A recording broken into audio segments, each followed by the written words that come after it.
Hey, make some noise for Ultra Chen TV Tuesday show! That's right, except buzzing noise.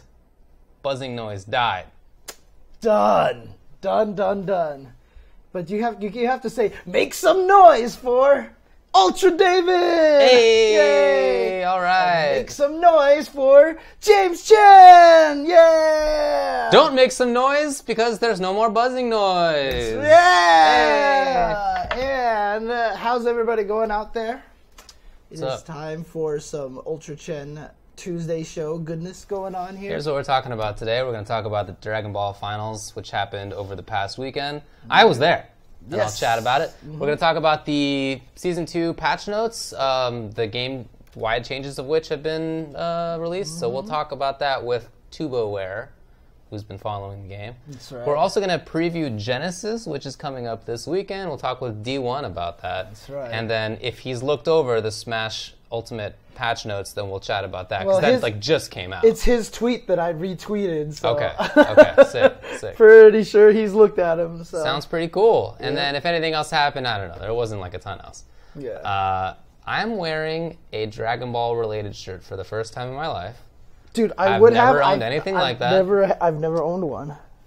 I haven't specifically avoided it, but I haven't sought it out either. However, when I went into the Dragon Ball Finals this past weekend, everybody got a free goodie bag. Oh, nice. This goodie bag. Oh, okay. With tchotchkes in it.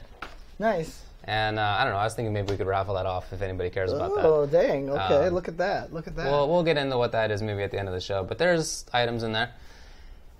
Yeah, I went. It was downtown Los Angeles, so it was easy for me. I took the metro to get over there. Easy to do. A couple of blocks away from Pershing Square. It was all right. It was all right. It's interesting because I don't think any of the best of five guys were on there, but they were pretty harsh on the event. Yeah? Yeah, they were talking about it, and just from their viewer side point, they said they didn't like a lot of it, etc. And there's a lot of... They thought that the tournament was weird, like the LCQs. All right, well, they were definitely... That. So, yeah. my saying... I feel like usually when I talk about tournament reviews, I'm like, yeah, it was fun. I had a good time. This is all right. Yeah, so, okay. I only went Sunday. I had intended to go Saturday. Some work and other stuff ended up coming up, so I didn't do it. The venue itself, before we get into like the format of all that stuff, the venue itself is nice. It's a nice location. It's in a nice, not a nice part of town, but it's part of town that's close enough to do stuff at other places. I saw a lot of people like had good food and stuff like that. Oh, there's a lot to eat around there. Yeah. Just don't walk 6 blocks east. Fair. But anyway, it's an old bank. I was told, and I don't know if this is true, that it's the same location that gets a lot of feature films filming in banks. Like, for example, in The Dark Knight, when the movie starts and Joker's breaking into a bank. Apparently it's that bank or that location. That's what I heard. I wouldn't be surprised. No, I wouldn't be surprisd either. It was at a place called the Majestic, right? It's called the Majestic. Majestic is like is a theater, right? So yeah, it's definitely it's used as a theater for sure.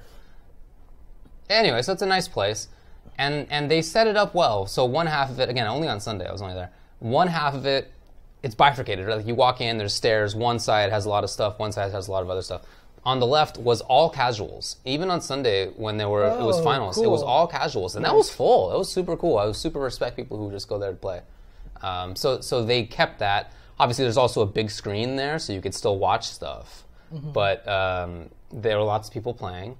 Then on the right, that was where the sort of main audience was sitting, watching everything live. I really liked the layout of the actual stage itself. Yeah. The players were right up there in a nice way. They had, I don't know if you could see it on the stream, but they had constant feeds of both players on separate screens that were very large, so you could see what they were sort of feeling all the time, which was awesome. Dude, the stage setup was awesome. Very nice stage setup. I really also was. like that, like after the matches, they showed the in-game DBFZ audiences back there. It was so cool. That is super cool. Dude, yeah. I loved that. That was like one of my favorite things. Definitely. Dude. So I also liked that the commentators were sitting on a couch that was like overlooking that room. Oh, from the balcony. From the balcony, yeah, exactly. Yeah. So you could see what was going on in that like audience hall and what was going on stage. Those were all good. Like, so that was all very nicely done, I thought. There were some downsides to it, right? As everybody has talked about, there was no water. Dude. And not... It's not even Vegas, right? No, it's crazy. Buying water was like $6 for Fiji water. You know I already don't like buying bottled water. That's something I don't like doing. But I'm definitely not going to buy water that's needlessly imported from Fiji. I think that's gross. So I'm not going to do that. I don't care if the water tastes good. It's water. So anyway, what I did is I snuck into the fancy people area because as I mentioned, there were stairs, and above those stairs is the VIP area. So you esports. I esports my way in there. Yeah, verb status. Correct. I convinced. Well, I didn't convince him. I was just like, "Hey, Yipes, can I get up there?" And he was like, "Yeah, here you go." He just walked me up through the back. Nice. Okay. So once I got up there, they had free regular water, like regular bottled water, so it wasn't $1,000. And so I got some of that. I carried it with me the whole rest of the day. I filled it up in the bathroom a couple of times in the sink. You drank bathroom sink water. I drank sink water. Okay. Yeah. Yeah. I mean, whatever, James. You think that's weird? I whatever. Yeah. Okay. I mean, it washes the tap water. It washes the apple cores down. It's potable tap water. Oh boy! All right. It washes down the apple cores. I see what you think of my taste buds. I see. It's water. But I mean, from the stream, the venue looked really nice. It was a nice venue otherwise. Dude, that trophy was ridiculous. Trophy was great. Yeah. The trophy was great. Yeah. The band I actually thought was quite good. I've heard that on the stream it came off very badly. That's too bad. Yeah. That's too bad. On stream, the band was... It didn't sound like... For some reason, they didn't sound tuned. The piano was significantly louder than it was supposed to be. It's too bad. It really sounded like the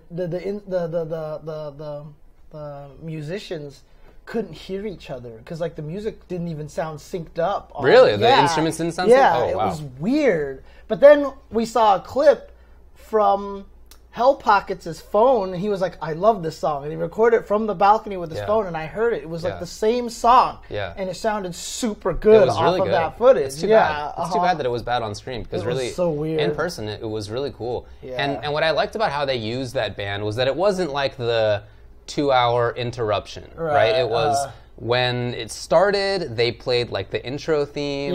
When there were big moments, they played like, for example, on some of the trailers, they were playing the music. Oh, really? That was really cool. I don't know if the stream could hear their music during that time, but in the audience hall we could. And then at the end, they played a couple of songs. You know, so it was a really good use of the band. I really like that. Bummer about the stream, but in person it was really good. It was less, hey, check out this band during the instrumental. It was integrated into the show. Yeah, it was complimentary, you know? Yeah, exactly. That's how it should be done. Agreed. So. Agreed.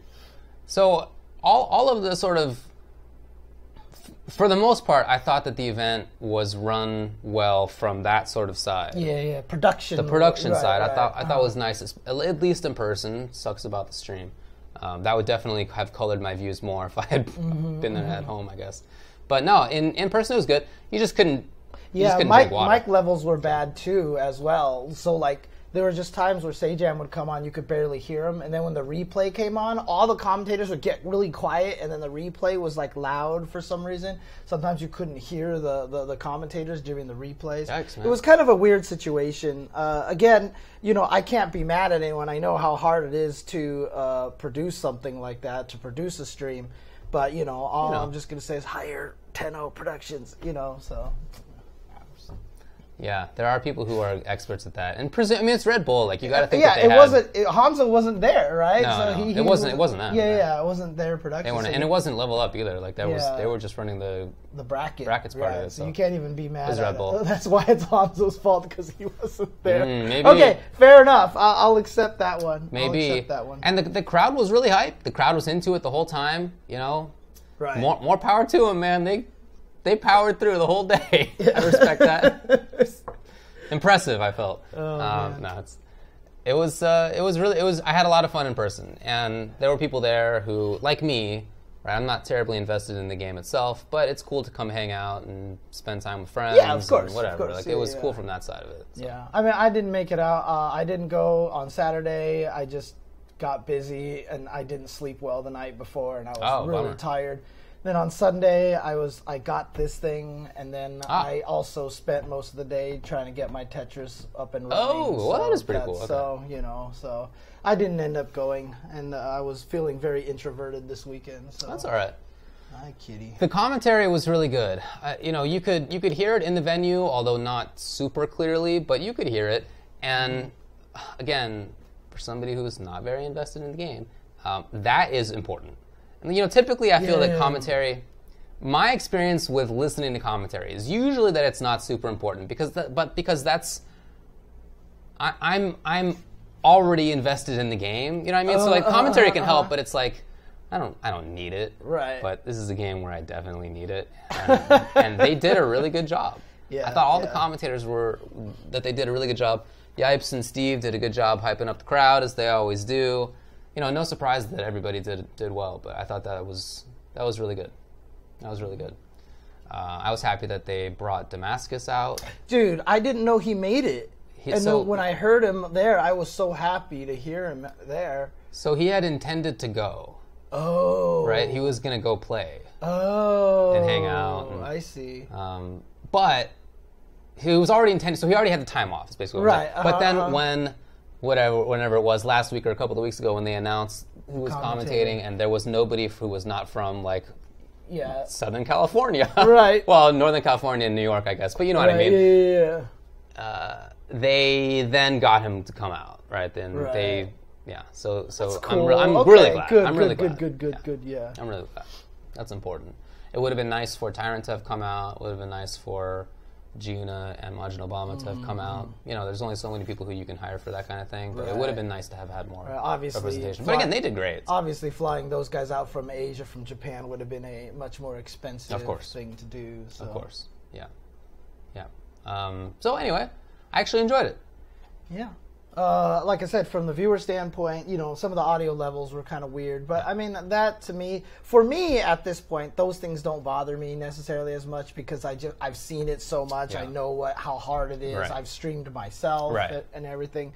More forgiving. Yeah, exactly. So, overall, as a show, I thought it was really well done. Obviously, probably the biggest concern was, length of the whole entire thing. There was a lot of little extra little videos. That's true. Planted here and there, and from the viewing standpoint, a top 8 lasting 6 hours is kind of. Keep in mind it was an entirely winner's side top 8. Yeah, that's true. Right, that's so it true. wasn't a typical one where 4 people are already in losers. So it was going to take longer. Also, it's Dragon Ball and it's 3 out of 5. That's the thing. So it's just going to take. It's just going to do. Exactly. You just have to. You just have to understand that. And like I said, the people who were there, they were in it the whole time. They were engaged. The viewers were engaged the whole time, which is what you need. I was glad to see that. And then the reveals at the end, everybody got really hype. That was cool, even though there had been a leak, right? And everybody knew it. It's the freaking Capcom syndrome there. It's the same. It's the same thing, right? Where somebody in a different time zone has planned to release the information. They accidentally reveal it, or they had scheduled to let it go, but without realizing when the event would actually end, whatever. And so that stuff was out there, and we all knew it, right? Everybody in the crowd, everybody's got their phone, right? Everybody knew it. Dude, I mean, you could tell at home. Well, then again, the crowd noise wasn't very every time, Steve said make some noise, and he would be there you go and stuff like that. At home, we could. You couldn't hear it. Oh, you can kind of hear the crowd kind of go. Oh, they were loud. Yeah, and so we couldn't hear, so we didn't quite get the impression of it, right? That's too bad. And so when they showed the trailer, Yeah. and after it was done, it felt like the room was dead. Really? It was not, I can tell you. After the trailer was done, it just felt like everybody was we knew all this already. Seriously, that's how it looked. It really wasn't like that. Yeah, that's too bad. Mm-hmm. People were loud for it. People were hyped for it. They were definitely in there. Okay. Yeah. Damn, that sucks. It does suck. I didn't realize. Suck. Yeah, because you could see the chat everyone was everybody knows, no one cares. Da, da, da, da, da. No, they did. They did. Yeah, too bad. So Sub-Zero Smoke Rain asks, can we break down the lore of Jiren? Oh. Yeah. Well. So he was the final boss in Dragon Ball Super, and he was really strong and powerful. And the reason why he wasn't in the Broly movie is because he would have killed Broly, and Toriyama didn't want Broly to die. You see, originally what happened was they took the logo from the old MP3 player Fubar 2000, and they created a whole character out of it. You know, I don't remember. Is this before or after your time? I don't know. I just used Winamp all the time, right? I mean, I made a Winamp joke at Frosty Faustings on commentary. Okay, so look, we're already both in this league of MP3 players. So. Yeah. Well, one time on stream, you made a joke about tapes. Or CDs or something. I mentioned records. Records. Oh, I mentioned records. 1,000 years ago. Yeah. 1,000. Anyway, look at the logo for Fubar. It looks just like it. Because in this ST Top 8, one of the players was named Llama, so I said the other guy wants to become Winamp because he wants to kick the llama's ass, right? So okay, I don't get it. You don't know about that Winamp, the slogan? No. It really kicks the llama's ass? Oh, okay. No. All right. Anyway, whatever. Let's get back to this whole show we're doing. The point is that in general, I thought it was a fun event. It's too bad about the water, and that's something that needs to be sorted out. My guess is just that my guess is that Red Bull didn't look into that. I don't know. I didn't ask anybody. But honestly, maybe since Red Bull doesn't have a water line of product, they weren't allowed to sell them there or something? Nah, I mean, because they were selling. Oh, that's true. They were selling water. That's right. They were selling. I just feel like they must have thought like, there's a bar here. You can get water. There was because usually at bars you can just ask for water. Right. I've heard that's the law, though I can't independently confirm. One of the matches, the two players went up. I don't remember which match it was, but both players looked like they were sweating profusely and just looked dehydrated as hell. And I heard some players actually did feel kind of dehydrated at some point. So enough about my experience at the event. The day beforehand was the LCQ. Yeah, and that I definitely didn't like some of the things about the LCQ. I mean, naturally. Right. But keep in mind that what happened was they probably weren't expecting Kazunoko to win 4 events. In fact, the trophies cases, they had 2 of them, and one of them was Kazunoko's trophies, and the other ones were for the other 3. Yeah, that's true. Yeah. So I'm sure that they did not. I'm sure that when they were originally planning the tour that they had and the finals, I'm sure they were not expecting one person to win 4 of them. Mm-hmm. Even if there had been one person to win 2, just that format is okay, but I feel like there have to be big changes to how they do the Pro Tour next year. I mean, the 2 biggest concerns obviously were time. Time was the biggest issue, right? So the fact that everyone was single elimination was rough. It was single elimination, and on Twitter, there were so many conversations on Saturday night from people there who were just nobody wanted to talk. Everyone felt like crap. That's what everybody told me in person. 4 tournaments in a row and stuff like that, right? And then the second issue was that they made the same bracket for all 4 of them. So it was the same seeded players, and the non-seeded players were switched around each time. Right. But so the seeded players had the same routes to get to the whole way, assuming that they kept winning. Right. So that meant that things happened Apology Man and Aqua playing 4 times. There are a couple of situations people played 3 times. And if somebody were to win, when the players who won, they were just removed from the bracket, so whoever would have played them was given a bye rather than reseeding things each time. Yeah. So, there's a couple different sides here. One of them is that you should be able to play against different people because it sort of feels bad. Yeah, to play the same matchup 4 times in a row. Even if you win, it's like weird. It's like a weird feeling. I mean, if you're an Apology Man and you lost 4 times to Aqua. Yeah. Right? Well, he lost 3 times to Aqua, but yeah. I thought he lost. He went 1 and 3 versus Aqua. Oh, he beat Aqua one time. One time he did. Oh, okay. Yeah. Yeah, gotcha. But even if you're winning, it's just weird. It's like a weird idea, I guess. And the other side of it is that you should be able to figure out your opponent the more that you play against them. So I was talking to Alex Valle, who was one of the people running things, and having this conversation, like, why did you guys decide to do it like that? And he was like, it was very like matter of fact. Like, look, if these guys, first of all, it's a time-based thing. If we hadn't immediately started the next bracket right away, it literally started during top 8 of the one that was beforehand. If they hadn't done that, then they would have been there like even longer. It was like a 10-hour thing already. It's just, so from a time perspective, it's a time thing again because there was 4 LCQs, exactly right. Yeah. The other thing he said was like a very Alex thing to say. Right? And it was just like, look, if you can't beat these guys, what's your complaint? Like you lost to the same person 3 times. Hey, you should have won. Right.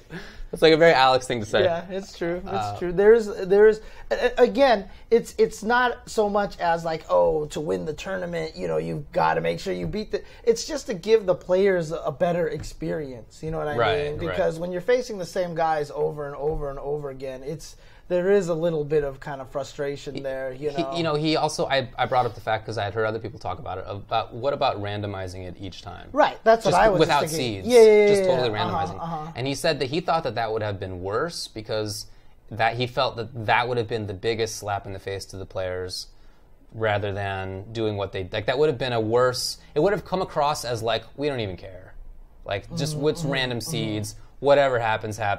We're not putting any thought into it. I think he might have been right about that. Yeah. Like I think that might have been the perception if that had occurred. So, yeah. I wonder if there was just a couple of, because the thing is, obviously they generated the same bracket 4 times, right? Yeah. Like you could same seeds, right? But that was all generated ahead of time. You could probably have generated 4 slightly modified brackets a week maybe early on. With like just altering this, mirroring a chunk of the players. He mentioned that too, and he said he thought that people who were highly seeded but would be upset to face people who were like higher seeded than they would have met if they hadn't switched things up in that way. It's just it's, like the more we talked about it, the more I was just like, there's just probably no winning. Like we probably just have to not do 4 LCQs in a single day next time. That's like the root of it being. That's the main thing right there. And again, that was out of their control. They just made a rule that they didn't expect would come back to bite them like that, right? Yeah. So I think you're right. So like I said, poor Vineeth ended up having to fight Aqua 4 times, and that's kind of. It does suck. And yeah, I had the same talk with people as everybody was saying on Twitter. Everybody who was there Saturday told me that the end of the day was like a morgue. Nobody was cheering. Almost everybody left. Right? It was just empty because nobody wanted to be there anymore. People were the next day on Sunday. They were demoralized. Like I could see it. I saw Nakiel and we were hanging out and we were chatting, and I perhaps foolishly asked, "Are you how you doing after yesterday?" And right, like I know it's gonna be bad. Yeah. It's like clearly it's after I asked it, I was like, probably shouldn't have done that, but I didn't want to like ignore it. I don't know. It seemed like I was trying to be nice, but that was probably not a good idea. Anyway, so immediately his face falls. Right. He's just like, oh, it was. Oh man, David, please. It sucked. Right. Oh man. We said everybody felt the same way. So the winners of the LCQs were Dogura for the first one, beating Fenrich. Man, Alan even got third. I was rooting for him so hard because it was fun to watch, but oh well. Second LCQ went to Kindevu. Yes. Rising Star 2019 Kindevu. Rising Star 2019 Kindevu. Yeah, absolutely. Yeah. Newcomer of the year. Locked in for Ultra Chen Awards. Oh, you got it. Then the third one, who had gotten second place just before that, was Banbaban, BNBBN, who was a very good player, clearly, but I was not on my radar at all. Then the last one was won by Fenrich. Fenrich had made it to the top 8 each of the times. He had gotten second place, third place, fifth place, and then he finally won it on the fourth one. so much of me wanted Fenrich to win because it would have been the ultimate like anime story. Yeah. Oh, like, the finals. Yeah, because he would have went through all of them, getting Yeah. top 8 in all 4 of the LCQs, and then got knocked into losers bracket first round, and then ran into that same guy in grand finals. And if he had won it, that would have been like the ultimate anime plot right there. Yeah. Oh, dude. And by the way, you weren't the only one in the venue. Clearly, Fenrich was the crowd's favorite during that grand finals. It was very clear. I mean, it turned out to be more Rocky because Rocky won. He doesn't win. It's true. Spoilers, It's So I guess we can have a nice little a Fenrich movie right there. That would be a good one. Yeah. I like how he mentioned that he went back and he called his brother. Apparently, he does that after every match. And his brother gave him a little pep talk and was like, "You should probably switch characters on point," and he did, and he got into he won it. Pretty cool. Yeah. So on the finals day, Kendevu got 7th. Hook Gang God got 7th also. Yeah. Sonic Fox got 5th. Yeah. Bambi got 5th also. Then 4th was Dogura. 3rd was Goichi. Fenrich got 2nd. And Kazunoko, of course, won the whole thing. So, I mean, obviously Kazunoko is just kind of a ridiculous player, right? He's just I mean, everyone's talking about now, look, he's won like 3 Pro Tours, and like, is he just like the greatest player of all time? He's been in that conversation. Every time we bring it up, it's always somebody, he's always in the top, whatever. Well, it's always like, well, people always talk about Tokido, Justin, and then maybe Sonic Fox, Ryan Hart, and then like maybe Kazunoko. Yeah, now it's just like guaranteed Kazunoko's in there. I still think it's Tokido, but Kazunoko. Oh, yeah, but I'm just saying Kazunoko's definitely he's in the that conversation. But here's the thing, right? It's interesting because Fenrich got 2nd place and Dogura got 4th place. Yeah. I really it felt like to me watching the finals that the players who had to grind through the LCQ were just warmer. That they just were playing all weekend. And honestly, like Sonic Fox and Hook Gang God looked almost a little cold, like a little...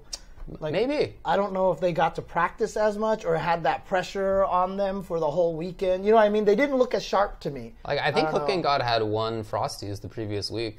So yeah, that's true. I don't think I don't know how much Sonic Fox has been playing, but I just meant for that weekend. Yeah, I mean, for that weekend. So it could be, but it's also the case that like Fenrich has been one of the best players. He was in BlazBlue also. Like he's great. Goichi is great. Dogura is great. Like these are just 4 of the best players, just anyway. Yeah. And the fact that they didn't make it into the top 8 previously is at least in part due to Kazunoko already. Right. Yeah, so like, I mean, I guess I was just really surprised to see Sonic Fox go out in 5th place like that. So yeah. I was surprised too. In talking with people at the event, they weren't as surprised. Oh yeah. Okay. And I haven't been following the scene as closely, but many of them told me that they weren't that surprised, and everybody, maybe one exception, picked Kazunoko to win before the whole thing started. I think one person I talked with said Goichi. Everybody else said Kaz. Right. And what's interesting too is because neither of us have been following the Dragon Ball scene as much, but even when I talked to Yohozi at Frosty Faustings, and I was saying, oh, season 2, what kind of changes would you like to see in it, right?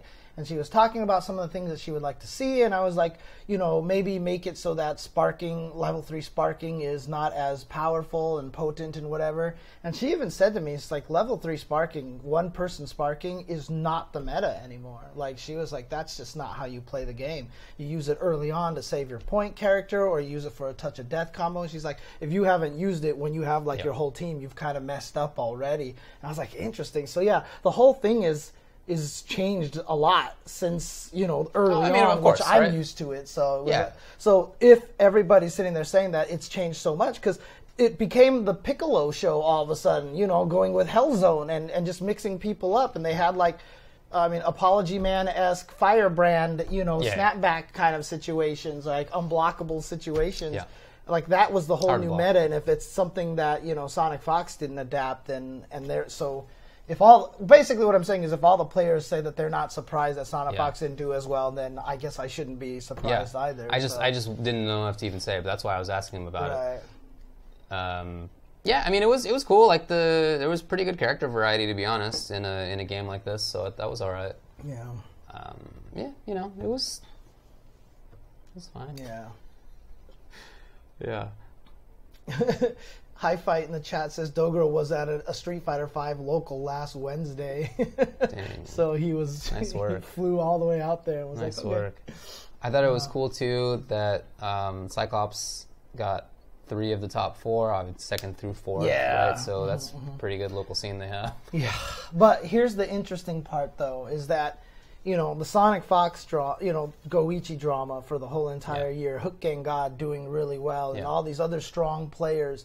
There was always this story of, is U.S. as strong as Japan in this game? And then 4 LCQs, 4 Japanese players, 6 Japanese players in top 8. All goes back to Flo's tweet from a long time ago that U.S. can't be good at anime because Japan draws it, you know. So It's a good one. It's classic. And furthermore, only 1 American player made it into any of the Last Chance qualifiers finals. Oh, really? They were all Japanese other than that. Dang, who was that? That was Nakio, who got 2nd place. Okay. But yeah, other than that, Fenrich, Moke, Bambaban, Kendebu, Zogura, those are the ones who made it into grand finals, you know. So that seems pretty clear. Yeah.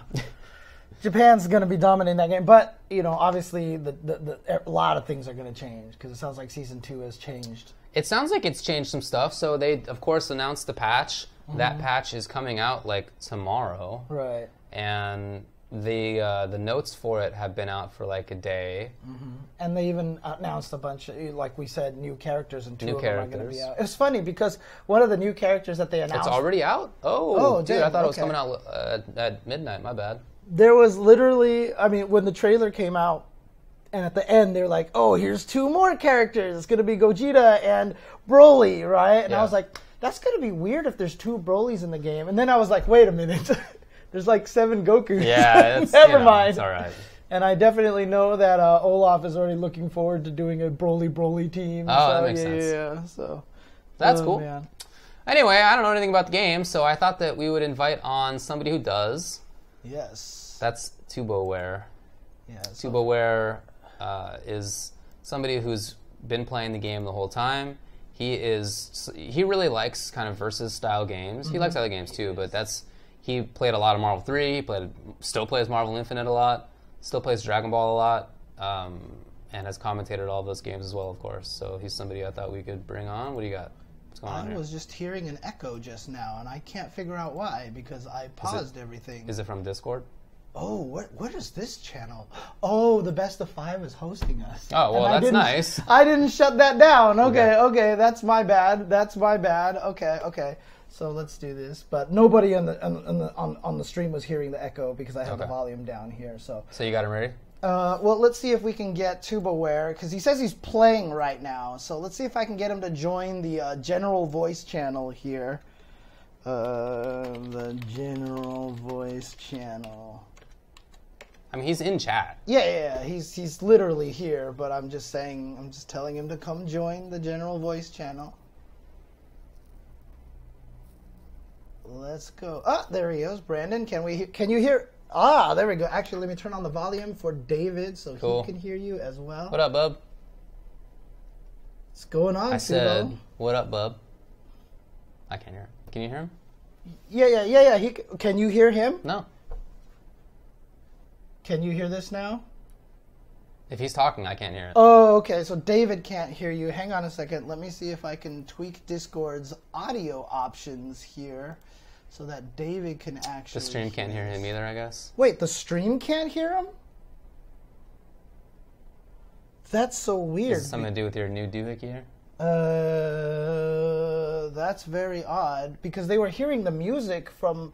You guys were hearing the Street Fighter 2 music at the very start of the stream, weren't you? Or did you not hear that music at all, guys? Yes, you heard that. Okay, so let me do this. Output device. I have a Star Wars mug. Look at that. That's cool, right? Try now. Talk again. Okay, now I can't hear Tubo. Thanks. Yeah, I think it's a cool mug. My roommate gave it to me some years ago. I still use it regularly. Speak again, Tubo. Did you say no? Somebody shoot that guy. Try again, Tubo. I have green tea with matcha in it. as well as Honey. Hello. Oh, okay. Oh, there we go. Okay. Hey, hi. Oh my god. Oh god, that was loud now. Okay. Now can people in the chat hear Tubo at all? I probably just blew up their ears. You probably did. Yeah. Can people hear him? Can they? Yes. Okay. All Okay. right. I just had to change the speaker Yay. output setting. There we go. Okay. And you can hear him. I can hear him fine. Okay. Sweet. Cool. All right. Audio. See, this is what I mean. Audio levels are just the most painful thing to deal with, man. Yeah, it's not a should've joke. fired Streaming's on. not that easy. Actually, I can't hear him very loudly. Can you turn it Okay. up? Yeah, I'll turn it up a little bit. There you go. Cool.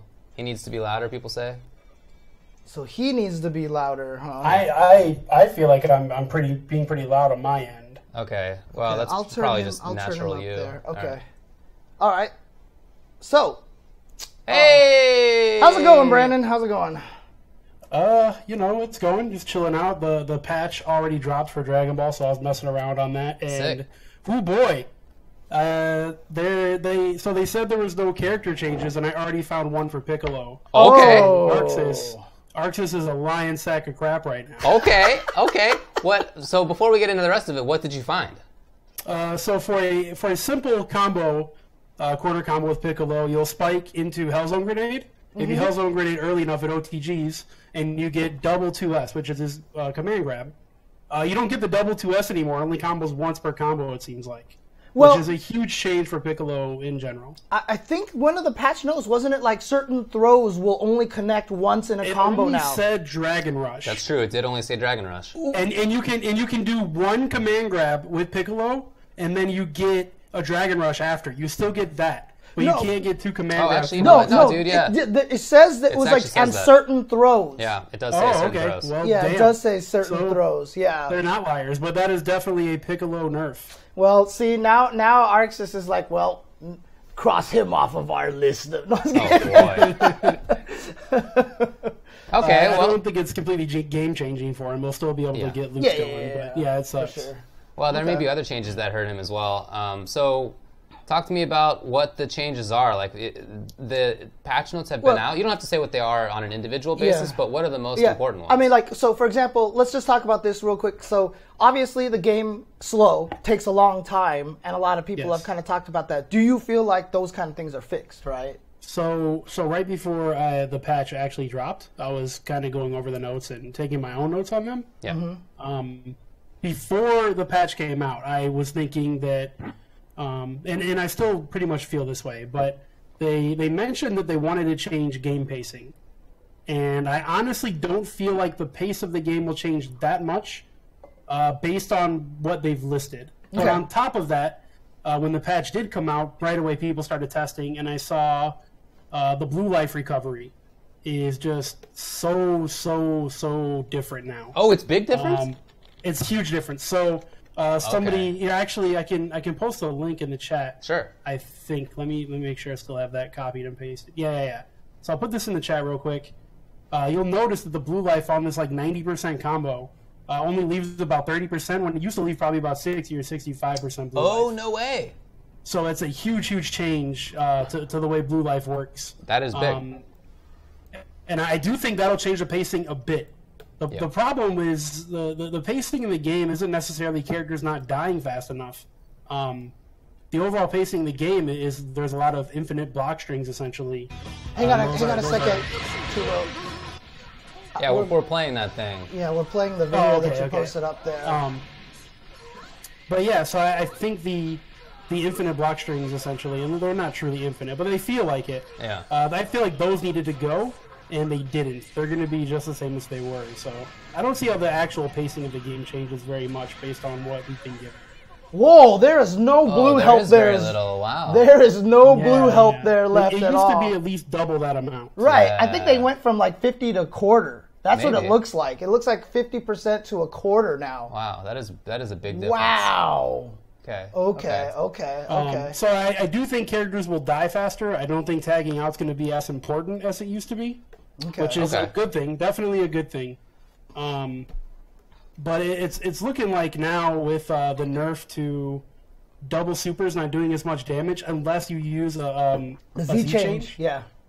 So characters like TN, characters like Bardock, they're going to have huge nerfs to their damage. And I did test that right away with Bardock, my old combo that would do about 7,000 for 2 bars is now hitting about 5,000. Whoa. So it's a pretty significant. Yeah, That's a huge difference. Pretty significant change to overall damage. Okay. So when you couple that with the blue life recovery, I don't see the pacing being changed all that much because you're taking less damage overall, but you can't recover the same amount. It's really weird, and I don't know how it's going to play out till we see actual high level matches. Interesting. Yeah, it seemed like.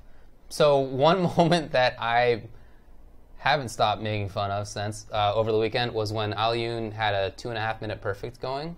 Oh, that was so dope, though. Did you see that? No. It was actually in human seconds, 2.5 minutes of a perfect. And then he ended up winning, but like it took him about 3 minutes to kill. Anyway, the reason that it lasted so long was that his crazy Majin Buu stuff is cool mix-up loop, snap out, incoming character, wild mix-up, right? It's like this kind of repeating thing. You got a ton of blue life back before your character was snapped back in. Right. So although they were taking more damage each time, right? Because there's just damage that's stealth. Yeah.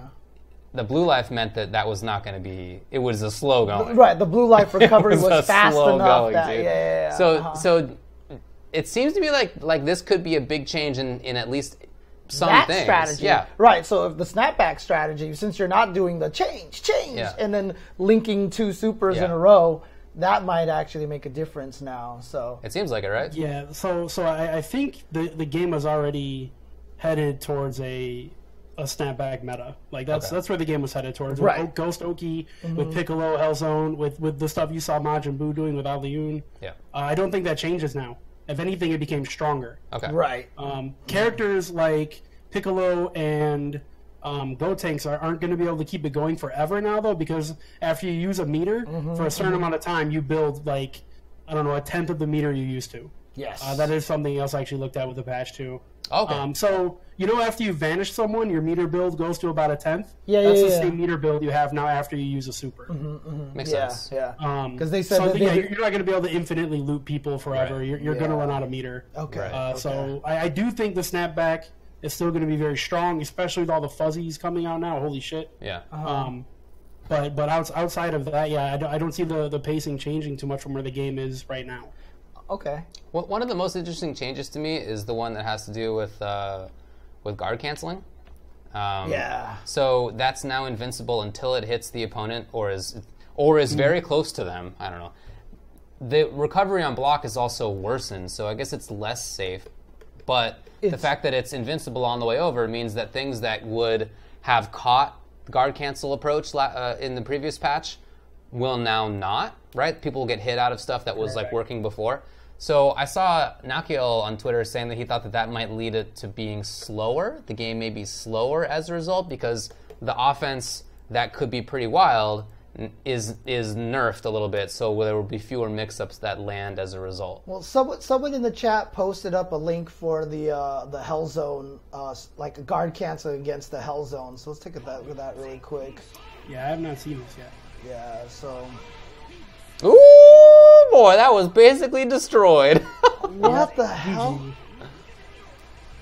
That's gone. Ah, they go away. Dang, okay. Wow. Well, there you go. Wow. Yeah, so that's more Piccolo nerfs. Dang, that boy got hurt. They are killing my character. Yeah. Well, that's so funny. Fair, you've been defending that character the whole time, even when people thought he was bad. Yeah, I've always thought he was at least top 10. But dude, I mean, like, top 10. But like, who was crazy enough to think he was bad like this whole time? Like, was there anybody that was? No one. People like Vanith downplaying their character. I thought you used to talk trash about Piccolo. I mean, I probably did. Yeah, I checked out of that game after month 1. I remember I think Tubo like making fun of you for that or something. That's what I was talking about just now. Yeah. Okay. Oh yeah. Okay. Anyway, so that seems like a tough thing. But what are your thoughts on the potential impact of the guard cancel change? So it could be positive and negative. Currently, right now, if you're going to use guard cancel when you have a team behind you because you don't have the solo guard cancel, you're going to try to wait for a projectile to be thrown out. A lot of characters will end their string with a key blast. That's what you're looking for. And so if you're a smart player and you know a guard cancel's coming, you're going to sit there and wait on it anyways. So now you'll be able to guard cancel more sporadically and go through normals that you normally wouldn't be able to before. Right. So it'll be harder to bait. Right. On the other end, if they do bait it, you're going to eat a 2M starter now because there's more recovery if they block it. Okay. Before you'd get a 5M starter guaranteed. Now it seems like you're going to get a 2M starter, which is the most damaging starter in the game. Right, and not only that, but I mean, because before when you wanted to beat it, you just 2H'd it while it was coming into the screen, right? But yeah, you're not going to have that option. But you can't hit it anymore, so yeah, okay. Interesting. Yeah, that seems like it could go either way in terms of its impact. Yeah, absolutely. It's very, very up in the air. I think it's a more positive thing because you'll be able to do it like right away. If you catch a jab, you'll be able to guard cancel that and probably be safe. Well, it seemed like earlier you were talking about you believed that part of the issue with the game's pacing was that there were very long block strings. So this seems like a way to destroy that at least, right? Yeah, hopefully that's the idea, but I need to see it in action of more. Course. Just because, again, the recovery could be really, really, really terrible, and that could lead to terrible things. But if the recovery's not that awful, and you can blast through normals, or even just take away the things like the mid-screen Hellzone grenade mix-ups, that's pretty big. That'll help a lot. Okay. Is there anything else in the list of changes that you think is like particularly noteworthy or impactful? Let me see what I wrote down here. Oh, yeah. I like the changes to sparking. Okay. I like that you can use it while you're in block now. Right. Mainly because there's plenty of times where you'll be down your last character, or even you'll be trying to save your first character, and you're stuck in block stun, and you're sitting there just mashing sparking, hoping there's a break in the block string, right? Now you don't have to do that. You can just burst whenever you want to, essentially. That makes sense. It makes things less tedious. Okay, and yeah, I can see that. you'll be able to pick your spot. For example, if you think they're going to throw out an H in their string, you can all of a sudden, boom, I'm out of there. I think that'll be really important for overall pressure. I don't think people are going to be saving their sparking for the third character anymore at all. I mean, that meta's been gone for months anyways, and I don't see it coming back. Okay. It's not like they didn't turn sparking into X Factor, essentially, is what I'm saying. Okay. So I do think you'll still see people saving their first or second character with it, but now they're not going to have to wait for a gap. They're going to be able to pop that essentially during block stun. Interesting. Now. Okay, yeah, I can see that being an interesting change. What about the Dragon Rush causing the slide? So now if you do a Vanish combo in the air and then you Dragon Rush them, you can actually choose to finish, not snap them back, and actually get the slide. Can everybody super off of that? I have not tested that yet, but that's the way it's wrote. Probably, right? So there's a lot of characters that struggle to keep corner pressure with their sliding knockdowns, like Vegito, for example. Right. It could be good for him. I know the Vegito Gotenks shell is very, very popular, and that's just going to get better because Gotenks will be able to hold you in the air during an air combo, and then you're going to get the air Dragon Rush, the sliding knockdown. So characters that lacked that option are definitely getting buffed from that system change. Cool. That makes sense. So, so here's the thing. What's your take on the pulse so far of what people think? Because, obviously you don't want to change the game so drastically that the fans of the games don't like it, but then you kind of want to change the game to make it feel kind of new and fresh. Does it feel that way to you while retaining a lot of what, people love about Dragon Ball FighterZ? So just in the little bit that I was messing around with it, movement already feels much different because they did change backdashes. Oh, that's right. They're faster, right? Yeah, they're much faster now, and they seem like they recover much faster. Wow. That can be huge after blocking a Vanish. A lot of characters, I know pre-patch, there are some characters with bigger buttons like Broly and Android 16. You couldn't backdash them. I'm thinking now with the faster backdash, you're going to be able to get away from their pressure pretty safely, and they're going to have to make a hard read to keep pressure on after a Vanish. So backdashing now has become a more viable defensive option, which is kind of one of the things that people were looking for in the game was more defense. Like it's not invincible or anything, right? No, right. No. But it activates fast enough that you can slide out of there, exactly. That makes sense. Okay. My thoughts about the game. But for people who enjoy the game, even, I had a lot of conversations over the past weekend with people who felt that there needed to be a change in pace. Yes. That they felt that it needed to be fast. Even people who really like it. It seemed like a common reaction. And I think you have felt the same, it seems to me. Do you think that specifically will have been addressed by this patch? I'm hoping characters die faster. I'm hoping everything will be a 2-touch rather than a 3-touch. Okay. But with Dragon Rush being nerfed in damage, I don't know how that's going to actually play out.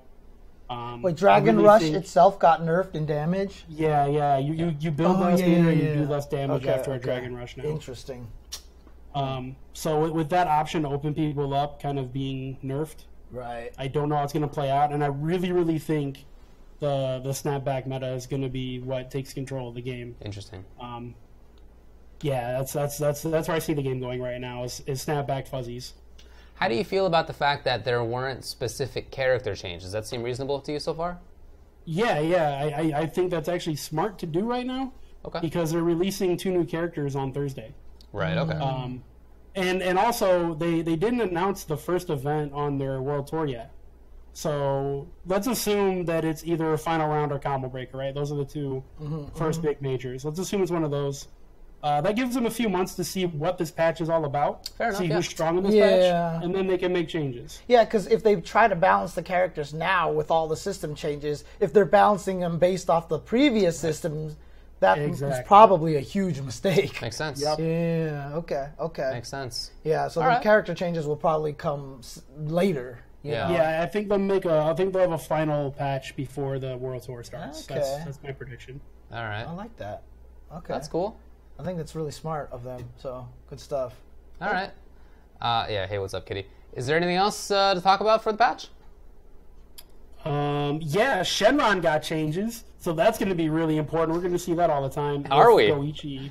If Goichi's playing, Right. that's about it. Okay. That's the only guy I've seen actually get Shenron activated. Yeah. Yeah, he's done that a few times. Let's Yeah. At least he got to do it at the final summoning. So. Yeah, for sure. All right, buddy. Is that about it then? Yeah, that's about all I got right now. All right. All right. Well, Do you want to tell any embarrassing stories about yourself? About myself? I don't think I have any on deck today. But You don't in have the any future. embarrassing stories, surely. dang, you know what? I don't. You don't he has no embarrassing stories. I know Brock, and he has no embarrassing stories. I wish it's on my laptop, but I still have the highlight of Mike DeBonis calling him out on the stream that I did at their place. Right? What did he say? Well, he was just like "F you, Brandon." wow. Da, da, da. And I'll have to send that to you, Brandon. I'll have to send that to you. Yeah. So I would definitely like to see that. I'll get that to you. So. Alrighty. But do you want to plug yourself? Anything going on? Yeah, guys, follow me at TuboWare or follow my Instagram. I've been using that lately because I want to be like I'm not 31, I guess. Yeah. Oh, is that a young man's game? Dude, I'm trying to use it. I think younger people use IG. Dude, I haven't used it in so long. I need to get back to that. But I do want to take the time to congratulate you, though, because I saw you at Frosty Faustings. You've lost a ton of weight. Great job with that, dude. Yeah, I almost at 100 pounds lost now. So Proud of you, thank man. I appreciate that. That's so Thanks, great. man. That's so great. So good job to you. Good job. Super cool. Yep. Hopefully by Combo Breaker I'll be ThinOware. ThinOware. That'd be great, man. Okay. Yeah, I just want you to be healthy. You know how it is. Yeah, definitely. Yeah, All I right, buddy. appreciate it, guys. Of course. But again, follow him on Instagram. You said it's TuboWare on or Twitter if you want to see my hot takes on Dragon Ball or Marvel or right. any other Yeah. game. Exactly. So. Sounds good. You also got a Twitch. Yeah, twitch.tv/ just Google TuboWare, man. You'll find all TuboWare. All right. You're the only TuboWare out there, huh? I really am. It's a gift and a curse. Dude, it's because I know that with like jchensor as Yeah. well. There's no other jchensor out there. So. Yeah.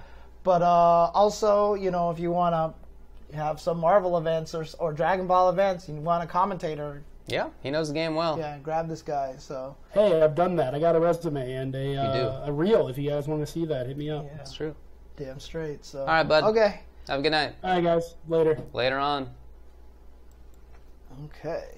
Well, that was cool, and I'm glad to hear that he thinks that some of the changes are good. I'm glad to hear that he thinks that it was smart that they didn't change the characters immediately. That I mean, that makes sense. I'm persuaded by that. Yeah. So yeah, cool. So that makes sense. Yeah, so someone in the chat saying like Tien double super got destroyed makes sense. Kid Buu is going to be a little less dominant because his super gave him a lot of that when you did the change because he would always take you up and then back down. Right. That's how I got my Tien double super, and now that's because I had like a kill non-sparking kill combo that with obviously it was with 6 bars, and you had to have Chao Zu and everything like that, but like that's how it all works, and so now that's gonna go down really badly. So well, you know, if the game ends up being a little bit more neutral focused and less like loop heavy. If you can guard cancel through stuff, if you're not building meter during or after Hellzone in quite the same way, like I can see that being good and movement's better. That all sounds cool to me. Yeah, exactly. So I'm looking forward to it. Actually, I'm looking forward to see how the game meta is going to change, and then how the balance. I'm sure they'll release another balance patch after they figure things out a little bit more. So I'm excited for the game. Cool. All right. Yeah, me too. So. Oh, they did buff the level 3 damage too. So, okay. Yeah, that's right. So you will be doing a little bit of damage that way. So, okay. Yeah, the minimum damage. So they won't scale at the end of combos. They'll do a little bit more damage than they used to. So cool. All right. Funny smile on your face. You know, it's never mind. You want to take a break?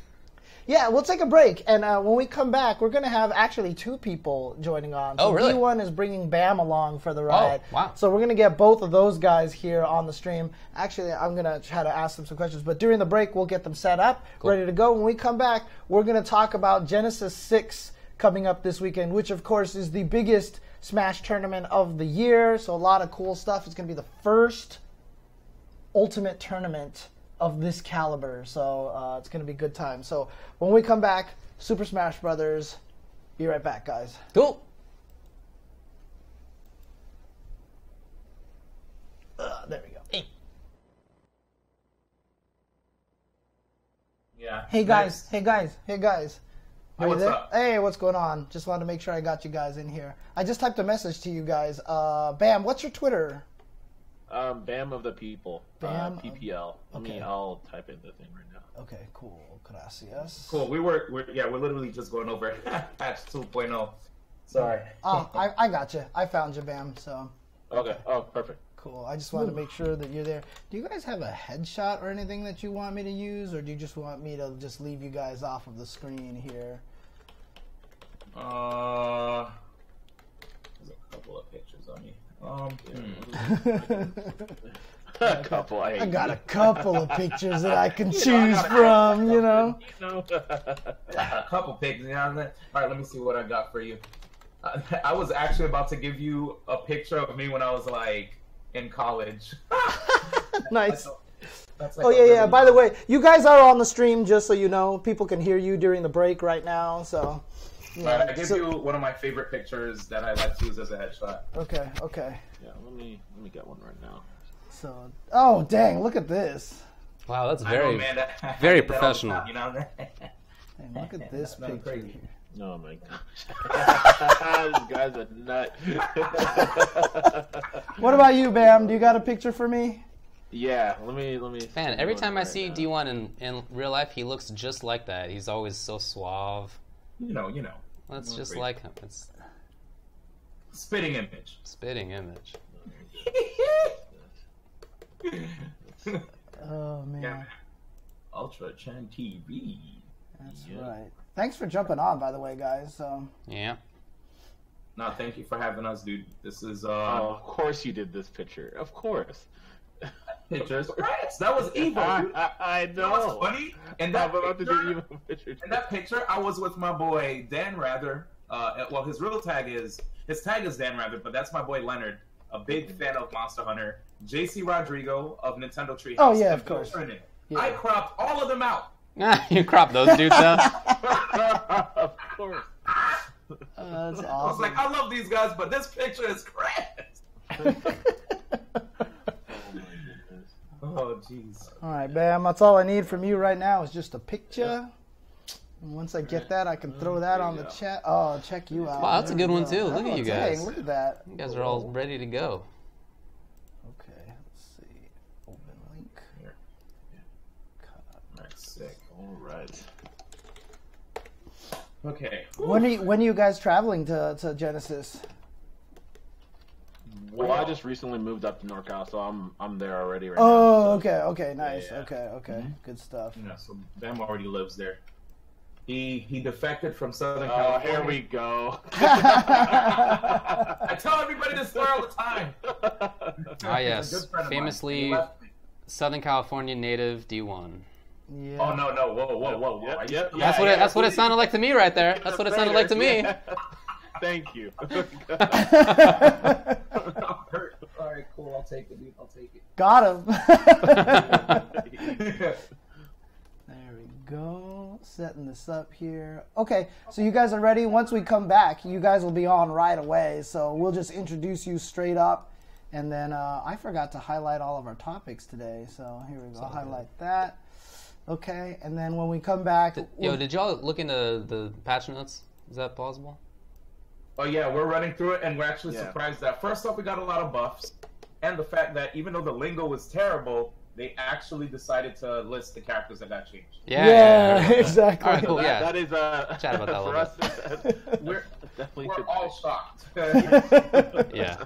Okay, cool. So we'll be right back, guys. So as soon as you hear us come back, we'll introduce you right away, and then you guys can say hi to everybody, even though everybody hears you already. So Later. okay.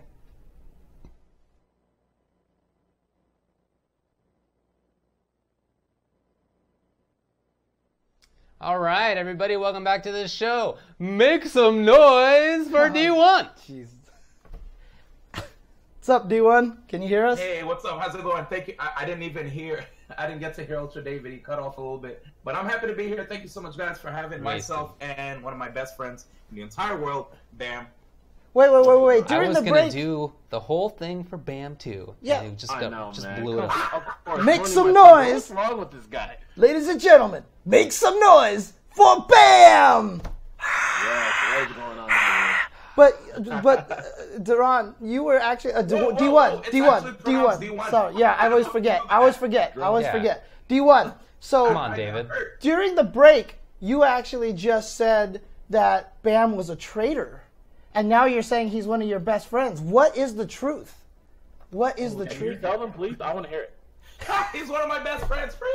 There you go. But at the same time, because Bam is so close to my heart that I have to be honest and call him a traitor when he is a traitor. He left. He defected to Northern California. Southern California has never been the same. You know, I used to live in NorCal. It's a nice place. It's a nice enough place. You know, just to put it in retrospect, I stayed in the same state. D1, where are you originally from? That's true. New York City. Oh, okay. A little further, I believe. Dang. So in other words, Bam, you're saying staying in the same state is cool, but when you change states, that's being the true traitor, right? Yeah, of course. Isn't it obvious? I think you're right. I can't say anything now. All right, so we brought y'all on to talk about Genesis, which is coming up this coming weekend. It's a giant event. I was just looking at the Smash GD to see how many people are entered in each tournament. For Ultimate, there are more than 2,000 people signed up. For Melee, there's more than 1,000. Those are in singles, by the way. So it's looking huge. Dang. Yeah, dude. It's the Ultimate just drew so much talent. It's such a good game. I'm really happy to see the fact that, I remember myself and Ultra David joked around on Twitter about games that aren't like Melee, and we actually have a game that isn't necessarily Melee, but let me tell you, man, the amount of people that are from many different Smash realms are actually finally coming together to play the same game, which is so dope. The crossover is ridiculous. Right. So one of the things that I'm curious about mostly is that, from my outside perspective, obviously I'm not in the scene as much as you guys are, but from my perspective, it seems like Ultimate is pretty well received by the scene. It's pretty loved. And so Genesis being this is the first year for Ultimate, how excited is everybody? I mean, is it just like the buzz is just like crazy? Not the buzz, but is the buzz going crazy for the game right now? Oh yeah, no, definitely, absolutely. It's insane because, like D1 was saying before, for our scene, a lot of people have just been pretty fractured from, in terms of the series as a whole, and so to have everyone kind of come together under one banner and to have these storylines, which people have always been excited about, just kind of intermingle. It's just amazing, and it's something that we haven't really seen because Smash in itself, it has a tendency to be kind of isolated because of the kind of scope that it's had. And so for all of us, like we usually don't have those kind of rivalries of like people coming from different games. Is where you would see more so kind of traditional FGC, where you'll have people coming from like Anime Fighters and people coming from like NRS and everything like that. So it's like it's really exciting to kind of have that feel going into Ultimate because of the new game and because of the different attributes it takes from all these games. So it's pretty awesome. That's cool. Yeah, I'm super happy to hear about that. And, you know, kind of speaking about that, obviously Melee players didn't really pick up on Brawl. They didn't really pick up on Smash Wii U so much. Which Melee players are, like, top Melee players are in Genesis for Ultimate, and which do you think has a chance to, like, make top 8? Okay, well, I'll go first. I will say confidently that, first off, the players that are going to be entering from the Melee spectrum, like the well-known ones, the ones that we regard as like quote-unquote gods in the scene, like King, he's always been a guy who played every single Smash game. He's a Smash master. That's not a surprise to anybody. Wizrobe, he's a well-known Florida native who's really good with Captain Falcon in Melee, but has also played every Smash game, and he'll be entering Ultimate. Mango, it's going to be interesting to see him actually entering and playing. Armada, who's traveled to the Midwest to practice with Keitaro, Tweak, Cosmos, really strong players that are living in the Midwest right now, out of the Loft House, which is what these guys call it. It's a bunch of strong players all living under one roof in Ohio. And Tweak was just recently signed to TSM, was it? Or, yes. Yeah, okay. He's the favorite to possibly take the tournament. And one more player who I didn't get to mention, who's also Tweak's. Well, actually, we did mention him. No, we did mention him. Plup. Plup is a very, very smart player, very strong player in Melee, who's also going to be entering Ultimate. And nobody has really seen him outside of just playing people online. So no one really knows how strong he is. But the general, everyone's perception between him and Armada's skill levels is that Plup may be better than Armada, but at the same time, Armada has been training with a lot of amazing people offline. But if I were to pick one Smash player to make it into top 8 out of all of them, I'd probably give it to Leffen out of everybody. Okay. It's going to be hard, though. Yeah. It's going to be hard, but Leffen, you know, his Pokemon trainer is absolutely amazing. He has really good mastery of the character. He understands the system a lot, and he's so knowledgeable about the game that there are times he's even able to instruct people who played Smash 4 at high levels to let them know, like, hey, maybe there's things you could probably include in your gameplay. And some of these guys actually opened up their minds and said, you know what, maybe we'll try this out, even though we know we're better than you in your game. They didn't say that, but, you know, it's like they know they're better, but they still were like, you know what, well, I'll humble myself, and I'll start doing this thing that you mentioned. Perfect example. He noticed that a lot of the guys that played Smash 4, some of them don't like to go off stage. They like to focus more on maintaining corner control, so they'll wait for you to come back and then ledge trap you so that you don't get out of that corner situation and they keep racking up damage till they KO you. But now, a lot of these guys are going off stage like Melee and actually trying to, you know, like do those really off stage edge guards and giving Leffen props for that. Makes sense, yeah. Okay. Yeah. Well, so go ahead. I was just going to add in, like, it's going to be really interesting because overall, Leffen is definitely one, like D1 was saying. One of the great things about him, he is the kind of the one player out of the top level smashers who has actually gone ahead and, you know, played at a high level in other games. You know, obviously like being FighterZ, and he's also someone too who's really gone out and really tried to study the game. A lot of the Melee players, they have Smash fundamentals. They understand certain nuances there, but when you're going over from Smash 4 to Ultimate, it's far more easier because of just the general mechanics, but also too just the amount of characters and nuances that you need to understand. Like you're looking at a game, we have so many characters that are actually somewhat viable, and you know, if you don't actually go ahead and do your due diligence, there's a lot of characters that are just going to mop the floor with you, and you're not going to know what to do, period. And so Leffen has been putting in that time and effort. And then I would say afterwards you would have like Plup and Armada, but Leffen definitely seems to be the front runner in that regard. Yeah, I guess that is quite different from Melee, where the list of competitively viable characters is relatively small. Yeah. Okay. Yeah, because, I mean, like, I know, for example, Asti has been posting those weekly summaries, right? And I see a pretty decent variety of characters winning. I saw Pac-Man won a tournament like this last week, and I was like, what the heck? But I mean, yeah, go ahead, D1. I was just gonna say, don't sleep, Pat. Like you said, everybody is actually like. Everyone's here, man. Good, dude. Like everyone's actually here. We have a game where Sakurai isn't balancing the characters this time around. He has his own dedicated balanced team. Is that true? So that makes me happy because it's like, all right, dog. No, not trying to say he makes any knee-jerk. No, I didn't know that, dude. That's cool. Decisions, but they did claim that this time around they're not gonna listen to the internet opinions or the internet voices when it comes to making patches. So they'll actually have people that'll study and research the game, see what's been going on and what needs to get fine-tuned. Novel idea. I'm glad that they came up with it eventually. That's great.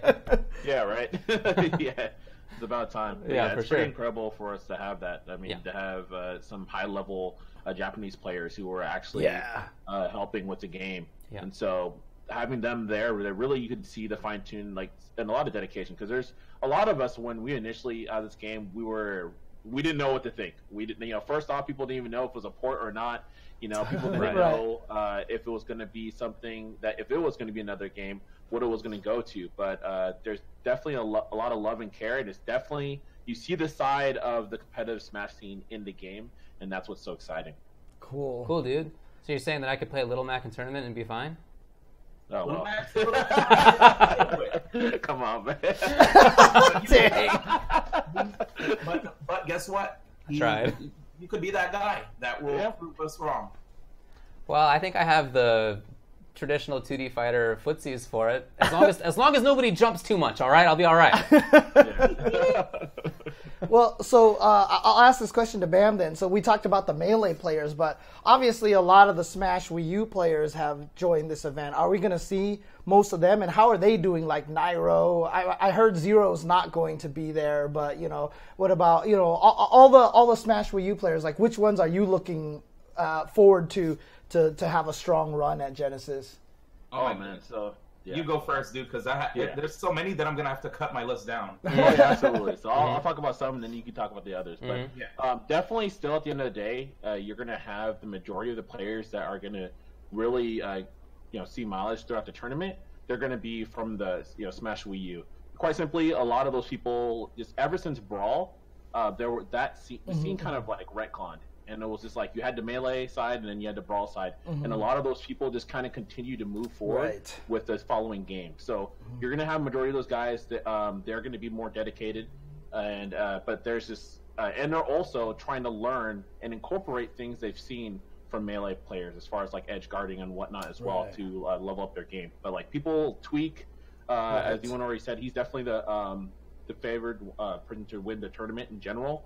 Then you have MK Leo, very, very solid player. He's also someone who's a master of multiple characters as well. You have people like Light, and you have Salem, who's Liquid Salem, who's done very incredible too. And a lot of some of these other players too that kind of towards the end of Smash 4 started doing well and started rising. They're also kind of pushing and riding that momentum into this game. So it's gonna be really interesting to see kind of like the titans that we've known and see like who's going to actually step up the plate. It's a new game still at the end of the day. Yeah, one of the cool things about a new game coming out is that there are always players who were good in the last one, but this is the game that takes them to like the top level. That in any series, right? That always ends up coming up. So yeah, that'll be cool to watch. Yep, and some of the players that I was really excited to see coming up this weekend is Zach Ray. It's a very young player, not even 18 years of age yet, right? Wolfmane coming out of Japan, and he has yet to even lose an event. So it's always cool seeing these young prodigies coming out of nowhere, just bopping everybody who's been playing for a minute. Right. And, we also have Sam Sora, who's like a very strong Peach main. And what I love about Peach is that Peach is clearly a top-tier character, can potentially be one of the best, if not the best in the game, but the execution barrier is pretty dang high, so it's not free. And I love characters like that. And she's also a character who clearly has some bad matchups. Like she loses to characters like with great range, or like disjoints on their attacks, stuff like that, right? And she also has pretty high knockback when she gets hit. at higher percents too. So yeah, a really great combo character, but she can die. She can, and she also takes a lot of execution. So now, really cool to see. Oh, go ahead. Oh yeah, one more thing. Two more players I forgot to mention. Buzz, who's always consistent when it comes to Smash. Is he still is he still Rosalina right now? He's been doing more Olimar Palutena, but okay. We'll see what happens because some of the characters have been changed. So I don't know if that will stay true after Genesis. Right. Well, because just so people on the stream know, obviously the patch came out. It's coming out soon or came out today, but it's not going to be applied to Genesis. Obviously, it's too late. It's too late. So there you go. Yeah, it's out now. So So obviously, it's not going to be applied to Genesis because it was too recent of a patch. Okay. Yeah. So there's so many different changes that people are going to have to adapt to on the fly. So right after Genesis, we'll be hitting the lab. Yeah, and another player I wanted to mention too was Void of CLG, who was like the guy who basically wrote a Google document for how to play Sheik in Smash 4. Sadly for him, Sheik got changed so much in Smash 4 that he decided to pick up a character that would allow him to still play, his style of keep true to his style of play while being able to dish out huge damage with combos and also be able to KO, which Sheik struggles with harder now. Struggles with KOing more so now than in the previous game. Okay. So Void is a Pichu main, if you guys don't know. Nice. Okay. Yeah. Well, so you talked about some of the players coming from Japan. Do you guys know like how many different countries? Like how international is the event right now? Obviously, we have players coming from Sweden. And, there are 3,761 people attending, signed up. So you got to imagine there's a lot of representatives from like Canada. We have people from the UK. Sweden, Japan. Mexico. Okay. Like it's gonna be all over, I imagine. So, is 2,000 entrants the most that a tournament has ever had at Genesis? I'm not sure. Record breaking? I heard this was record breaking. Okay, yeah, I believe so. Sure. Okay. Well, give me a once.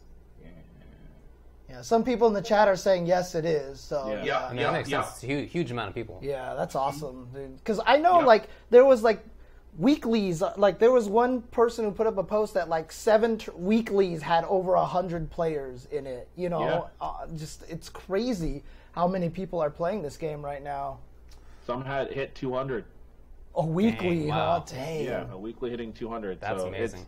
It's just the thing is, like, obviously, since 2014, I feel like just in general, a lot of stuff like esports has been growing. It's become more mainstream, and you have to look at the Smash like Wii U. Like I always talk about this in terms of a reference. The install base for Smash Wii U was poor because the Wii U just did terribly, right? Right. I mean, I think at the end of its lifespan, it like sold like 14 million or something like that. And you have the Switch is rumored to be at around like 22 million right now. So it's like just that kind of shift right there. You're going to have all these people coming in. And at the end of the day, like when you look at Smash, I mean, you have some of the top IPs in the world, like, Mario and all these guys. And you're going to have a lot of people coming in, and especially right now for the Switch, it's just a lot of stars aligned to make it really bountiful for the scene as a whole. So it's really exciting. Totally, man. And for clarification, Genesis 3 was the one that had the largest grassroots attendance, and then we just like broke that. We shattered that record with Genesis 6. So yeah, I have to say, man, like Ultimate definitely it came around the right time. Looking at how 2018 kind of unraveled for Smash 4, it was truly a blessing that we were able to get a new version of the game with a lot of changes, necessary changes. And because of this, like, yeah, everybody's like really excited to keep on pushing the game to the next level. And even the viewership, for like a lot of at-home streamers has been growing exponentially for the game. So you can tell that right now everybody is really happy with the product that Sakurai put forward. So, I mean, for both of you guys, you both are commentating, right, this weekend. Yeah. How excited are you guys to be able to commentate like the Genesis first Smash Ultimate tournament? Oh man, do you want to go first, D1, or you want me to go? Okay. Well, I think one of the reasons why I'm really excited for this one is because it's an opportunity for a lot of people who want to still chase that dream, right, of being a professional player and, you know, joining a team, also, and even beyond that, just like making a name for themselves, not only on their block, but worldwide, this is the stage for it to happen. Like, you come to Genesis, you're going to have so many amazing representatives from around the world that are really kick-ass at Smash Brothers, and now you're going to prove that you're better than all of these people, no matter how much everybody keeps on putting these other players on high. You're going to make a statement right there. And for the rest of the year, people will still keep talking about it. Like, the moment you win Genesis, the next couple events afterwards, at least for the first two quarters of the year, all people are going to keep echoing is like the Genesis 6 champion, knowing that it's a deep pool. It's definitely like a deep pool of talent that we have here. And to see people from so many different, like I said, walks of not only Smash but even fighting games decide to pick up the game, makes me happy for the future of Smash. Like, this is going to be like the best Smash game ever. Yeah, no, absolutely. I'm so damn excited. Like he was saying, like, honestly, like, you can build the career off like winning Genesis 6, and you can like or doing well, you know, getting sponsored right away. Get a sponsor, exactly. So it is something that is huge for a lot of people, and for me, I'm an analyst. I'm a lab rat. I love to see tech, so I want to see people get hit with the most cheap stuff possible. Like, I know it's the age of exploration, so like, you're just going to see a lot of people just coming in, and no one's going to know what they got hit by, and someone's going to be like, you know, I trained all these months, I was playing tirelessly, and I just got hit and I lost. And so it's going to be really sick to see a lot of tech that comes forth as a result of Genesis 6. It's really going to set the pace for the year and how the meta is going to evolve, and that's something to me that's like super exciting. So about that life. So hitting upon that, Bam, how much tech do you think that there's anybody right now that's just been saving that shit for nationals? Free. Right? Yes. Yeah.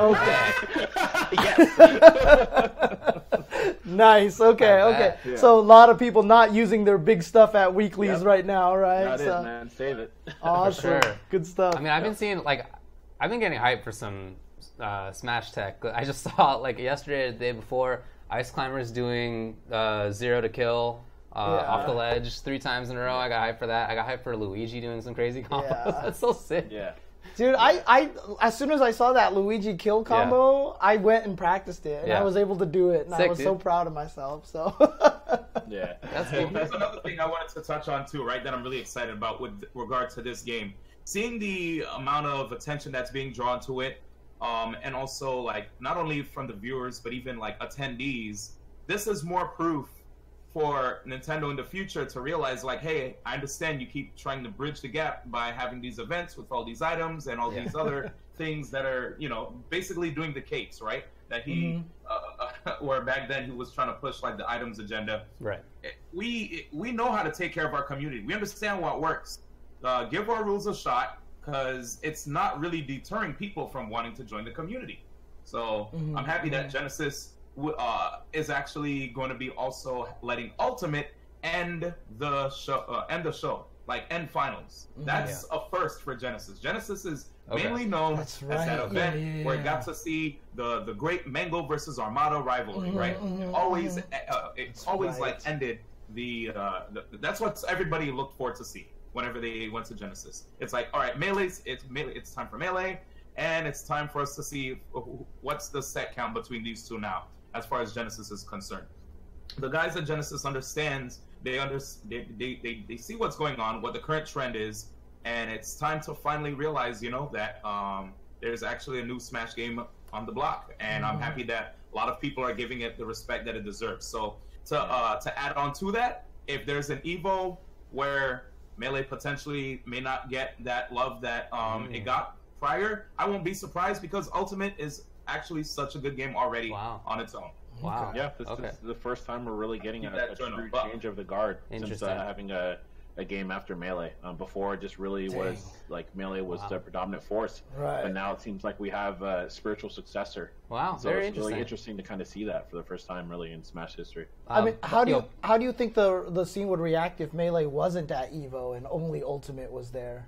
There are always people who will be diehard Melee enthusiasts, and if they don't particularly like Ultimate, then they probably will just like not attend if they don't want to spend the money, or maybe if they want to hang with their friends in Vegas while enjoying a sick fighting game event, some of them may go. But I've seen already people, when Melee didn't get Finals Day, make a big fuss in the past, right? Yeah, when they're like, oh, Melee's ending on Saturday, I'll just watch the stream, you know? Right. So there's still maybe people like that, but I know there are way more people now who are vocal about their love for Ultimate as well. So I don't think it'll be that big of a loss unless... Look, there are still 1,000 people playing at Melee. Unless we see numbers for Melee stay consistently high. Like, it's still 1,000 at Genesis. Like, it's still good a lot. viewership for Melee where it's like, all right, you know what? It's probably a mistake because you could still sell a lot of tickets. Yeah. You know, you probably shouldn't That's just, what like, I think force the death of the scene yet. You know what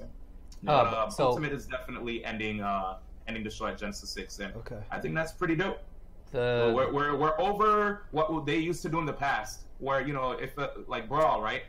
Brawl kind of got picked on, dude. If you saw the Smash documentary, they should have called it the Melee documentary, because all they did was like pretty much crap on the games that weren't Melee. Like, you saw the footage of Brawl, and not to go on a tangent, but end of day, now it looks like people are growing up. So okay, all right. So the top 3 biggest Smash events ever, 14 Super put it up, was Smash Wii U at EVO 2016, which had 2,600 plus. Melee at EVO 2016 had 2,300 plus, and now at Genesis 6, Ultimate has 2,000 plus. Nice. So it's the 3rd biggest Smash event ever. Are there any on-site registration or no? Okay. I'm pretty sure there is not. Okay. Yeah, in fact, part of what I thought that we should talk about was the seating, because that seemed very contentious. Can you explain what happened with that? Yeah, definitely. So basically, they had Genesis had a streaming team, a seating team, and a lot of those people, for lack of a better term, just were very unfit to be seating something at the scope of Genesis, and especially for Ultimate and the numbers.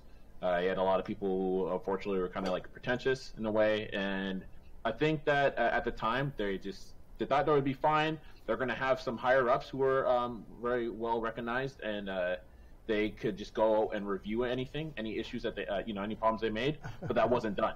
So what happened is, everyone saw this, and you had a lot of people being seated for very arbitrary reasons. So you had some people being seated because they did well in Smash 4.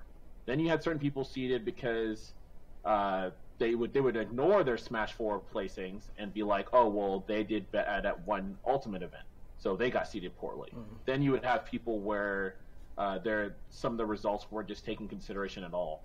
So it was like, of course, again, like, it's something where you like, there's going to be different systems that people are going to use for seating, but you need to have something that is consistent logic, and it wasn't being applied to the seating there. So a lot of people got fairly upset, and then so they went back through again, made a better system, and turned out some better seating overall. Okay. So Curly W in our chat, who is the person I know who is the most interested in seating in tournaments, it's like a passion of his, and he works on a lot of them. Although he said he did not for Genesis. He says that Leffen baited those people into saying things in screenshots, and that they weren't really said organically. That's his input. I don't have. Leffen definitely does some stuff, but I also know from other people who were part of that seating team that was some stuff, like, there was definitely back and forth of that nature going on. Okay. And a couple of those guys have done that consistently throughout the scene as well, who are picked to be part of the seating team. So, yeah, I mean, I think that we've seen that from Leffen in the past. He's definitely someone who can be a warboat at times. Like, he likes to get into it, man. He likes to get into the drama, but he loves talking about seating.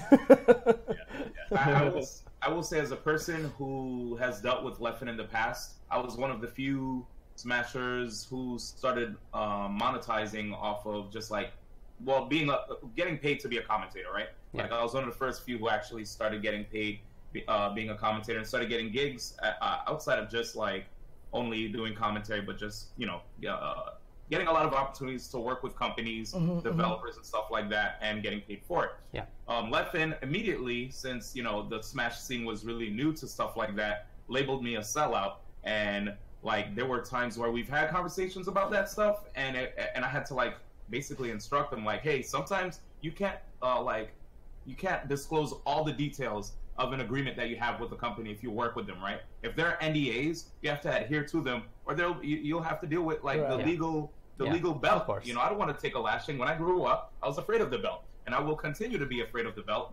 So moving forward, like it's funny now because I looking back at that conversation, a lot of people are like, Leffen, why are you on this case, blah blah blah, because like I was a person who in the beginning of Smash 4's career, I was like, into the game, and I was trying to let more people know, be open-minded to trying out a new game. You don't have to immediately dismiss it because it isn't Melee. And because of that, he was like, oh, don't be blinded by D1, Zero, or Mewtwo King. Smash Brothers is their job. It's not like they're being genuine. And then when I was like, yo, how come you're doing this, Leffen? Like, I thought we were cool. And he's like, I'm just trying to make more people be critical thinkers, think for themselves, and not be too swayed by the voices of like well-known people in the community. But at the same time, it could also be it can also look like the same way the other way around. In any event, now I have a lot of over the years, me and Leffen, we're still good friends, and I understand what he's trying to do. He's basically noticing that if there's something wrong in the community, he's going to voice it and let people come up with their own conclusion if whether or not this is cool or not. Personally, I can't believe that Leffen would allege that this guy right here in this picture is a sellout. Can you imagine? Can you imagine the contention? I can't. Who obviously is somebody with this headshot is as grassroots as it comes. The audacity. Damn. All right. Now, we've only talked about Ultimate. There's also Melee. There's also Smash 64. There's actually also Rivals of Aether and Splatoon, it turns out.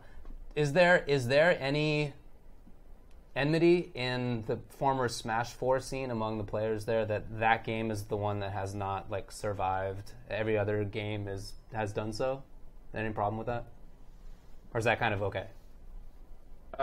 Again, I think it's overall okay because, as I was saying before, what usually tends to happen is that scene, the kind of newer scene that kind of spawned out of like Brawl, they're okay with kind of transitioning to the next game. Okay, cool. So I'm glad to hear it. Yeah, to them it's just like, oh, it's okay, it's fine. There's, you're gonna have a few people here and there, but the numbers are very small in comparison. And Melee is definitely Melee and 64 are very unique in there that aspect. And I mean. And I've heard like Melee is not actually part of the Smash scene, right? No, I'm just kidding. I'm kidding. Right. I'm kidding. The whole business now. Not gonna. I'm not. Well, speaking of Melee, we've been talking about Ultimate, but talk to me a little bit about what to expect out of Melee. Okay. So as far as Melee is concerned, we have over 1,000 players. It's 1,102 entrants. So still healthy. And the number 1 seed for Melee will be Hungrybox going into this tournament. Leffen is the 2nd seed who won EVO last year. Plup is 3rd. So we still have this trend of the players who were seen as the God Slayers are still really strong in the game. And underneath that, it's Mango and Mewtwo King, 4th and 5th seed, respectively. Then 6th is Zane. Zane, a player who some people think may potentially take the whole thing. Yeah, he's gotten some sick W over HBox before in the past. He could fight Jigglypuff with Marth, which there were a lot of people who felt like Jigglypuff can't fight Marth in the past because of the fact that, yes, Marth has great range, has amazing movement on the ground to weave in and out of your opponent's attack ranges to bait their attacks and punish accordingly. But when you look at Jigglypuff, Jigglypuff has amazing aerial mobility. So if Marth tries to commit to something, especially in the air, Jigglypuff could be in the air, but immediately use her great aerial mobility to avoid that and get back in there. And plus, taking away the standing grab from Marth makes it really tough for Marth to be able to get a lot of his big damage combos off. But Marth mains have figured out you could use the hitbox of the dash grab to catch Jigglypuff if she crouches. In any event, we're moving on. 7th seed, AMSA, represented by VGBC, the Yoshi main that has helped with getting Yoshi to high tier in Melee. And one of my favorite I love that player. Very yeah, absolutely. And last but not least, to round out the top seeds is Axe, who is 8th seed for the event. Very strong Pikachu main. So looking at the characters we have, we have like Buggybox with Jigs, Leffen Fox, Plup, who uses Sheik, Samus, can't even use Fox, Mango, Fox, Falco, Mewtwo Sheik, Marth, has a Fox, but most of the time Sheik, Marth, then Zane, Marth, AMSA, Yoshi, and Axe Pikachu. Nice. Decent amount of character That's variety in a game where people still like to say that there's not much variety in it. Super cool. And so, and obviously Armada's not playing because he's retired from singles, right? Yep, but he's not retired from singles and ultimate. Right. Okay. And so there's unfortunately no chance of Armada versus Mango again in Melee at Genesis. So say that again. Oh, you guys cut out. You said there's no chance of Armada and Mango going up against each other at Genesis. But maybe in Ultimate, right? But dude, that would be amazing if they ended up playing each other in Ultimate. I don't know. Could be cool. That'd be awesome. All right. Well, anything else to say about Genesis? I do remember that we did talk about a lot of the top seeds that we expect to do really well at this event, but there are a few players that I wanted to mention that we didn't touch. You know, coming from Vegas, there's a player by the name of Foe, who is incredibly talented, a very strong Ness main. I wanted to ask about him. Okay. I wanted to ask about Foe. Okay. Yes. Okay. Very, very strong player, and I'm so stoked. He's always been a hype player to watch. Yeah. And if I'm not mistaken, Genesis 3, he did get into top 8, and it was such a big breakout for him there. He's already an entertaining content creator when it comes to Smash, and on top of that is also able to procure good results, you know, when it comes to the game. So I'm very, very stoked for him. Yeti, Mega Man main, who also has yet to lose events in his region too. I know Mega Man has gotten some changes, so I don't know what will happen after Genesis, but we'll see how he does here at this event. At Big House, he was a top 8 placer and got the crowd going absolutely nuts, jumping up on and down on their feet when he entered. So I'm very, very, very excited to see Yeti. And I'd say one more player coming from France, who I'm really excited was able to get the opportunity to come out thanks to me having a conversation with a community member by the name of Nasser. Nasser? I think you guys know him. He's good friends with Justin Wong. Nasser. Thanks to his efforts, we were actually able to bring out Gluttony from France. Gluttony, Ever lose an event from in his region as well. He's been seen as like that really, really strong European player that really gets a chance to come out to the big stage against all the best players, and he's so clutch when he plays with Wario. So, who does Gluttony play? Wario, it's Wario. Oh, Wario. Since Brawl, bro. Yeah. Since Brawl, wow. Oh, so he's been a loyal player. Yeah. You know, basically kind of like a young prodigy in the scene, and he's continued to be very, very strong. And now Wario is an amazing character. Right now in the current his combo a bit. He combos. He seems really good. Yeah, the character is very, very dangerous. So he's really, really good. He loves to do reverse 3-0s all the time. So this guy is really fun to watch. He always has amazing sets, and so it's gonna be exciting to see what he's gonna do as well on this big stage. So you have a lot of awesome people. Cool. For you guys that don't know too much about Wario's changes, let's just say they changed a lot of the end lag. They tweaked hitboxes to his moves so that a lot of combos are more guaranteed. And knowing that he's a character where the moment a minute 50 to 2 minutes passes, you have a very strong move that's similar to Arrest at your disposal that could completely KO your opponent, even at lower percents. Like you would think you'd be safe. And then that waft, his fart, it's so strong. It's so unbelievably strong that if you're already winning, you're just gonna you're gonna overlap your opponent, right? Or if you're behind, now you could bring it back. So sick character. Well, Bam, is there anything else you wanted to say about Genesis? Because I mean, D1 mentioned the patch, so we can kind of transition to that. But is there anything you wanted to say about Genesis? I mean, just kind of just going off of what he said. There's going to be it's just going to be crazy. I'm just really excited for the event. like I said before, it's a meeting of a lot of the young players and kind of the old titans, kind of from the Brawl era, and then you're also having the Melee players coming in as well. Like it's just a really beautiful thing to see, especially right now in 2019. It seems like it definitely looks like the stage is set for Smash to kind of move forward overall as a community, as far as growth and becoming like a bona fide esport and stuff as well too. So I'm actually really excited to see a lot of people kind of have a place where they can be and play this game as much as they want, and if they want to make a career out of it, they can, and if they want to just play, pick up sticks and do it, then they can too. So I'm just happy about that. Okay. And tell everybody on the stream where they can watch it this year. Which stream is it going to be on this weekend? So it's actually going to be on 2 streams. So you can go ahead and watch on Video Game Bootcamp. VG Bootcamp, right? Yep, VG Bootcamp. And then, of course, you can also watch on 2G Gaming as well. Okay. Nice. Cool. Yeah. Okay. Yeah, but let's chat about the patch a little bit. Ooh, one more thing I wanted to mention, too. For the Melee action, VG Bootcamp 2 will be covering Melee as well. So VG Bootcamp, the first one, VG Bootcamp, Ultimate, VG Bootcamp 2 Melee. Got it. Okay. I'm just... Patch. I've just started taking a look at the patch. I mean, I haven't been able to look at it enough to know it much.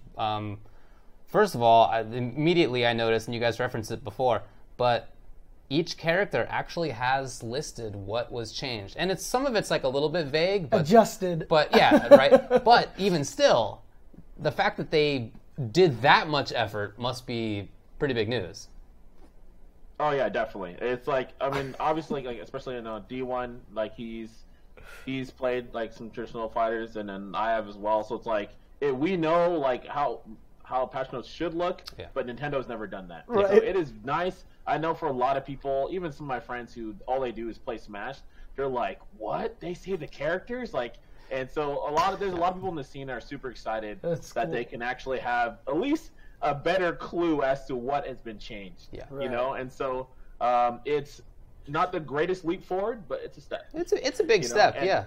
Yes, it's a step, and it's a very appreciated step because, of course, Nintendo usually has really been steadfast in the way they want to do things. Right. But yeah, someone even mentioning it right now in the chat. Recently, Nintendo has been kind of changing their tone about those things. Splatoon, they put proper patch notes, and ARMS put proper patch notes. So the patch notes still need to be better, but overall, like, we got patch notes. Right. So that's crazy. It's great. So it's cool, and it looks like even from at least from what we've seen, just going through the patch notes, it looks like a lot of the changes are pretty nice. A lot of like buffs, kind of all around. It doesn't seem like they're really trying to let the game breathe. It seems like it doesn't seem like they're really trying to do anything too crazy, which again is really nice because when we did have, you look back on the Smash 4 when we had our first patch there was a lot of things that literally knee-jerk reactions, and there was characters that were cut down and they never recovered since. So I'm really glad that it seems like they're like, okay, let the people play, then we'll take that data and go from there. So really happy. I mean, I even noticed that some characters didn't get any changed at all. Like, I was curious to see what they would do to Zelda, and she's not even in the list at all. So, yeah. So it does seem like that they're letting characters kind of hang out a little bit. So, but I mean, so obviously people were talking about Peach. There was the Luigi, down throw death combo, etc., etc. Did those characters survive the patches, or did they get pretty bodied? So Luigi actually did lose his 0 to death that he had, the initial one that people were showcasing. But there was a couple other alternative options that have been there, and those are intact. Oh, so okay. So he's still going to be able to 0 to death people. Cool. He's going to grab people, and they're going to lose their life. So okay. The Luigi's, they're going to be okay.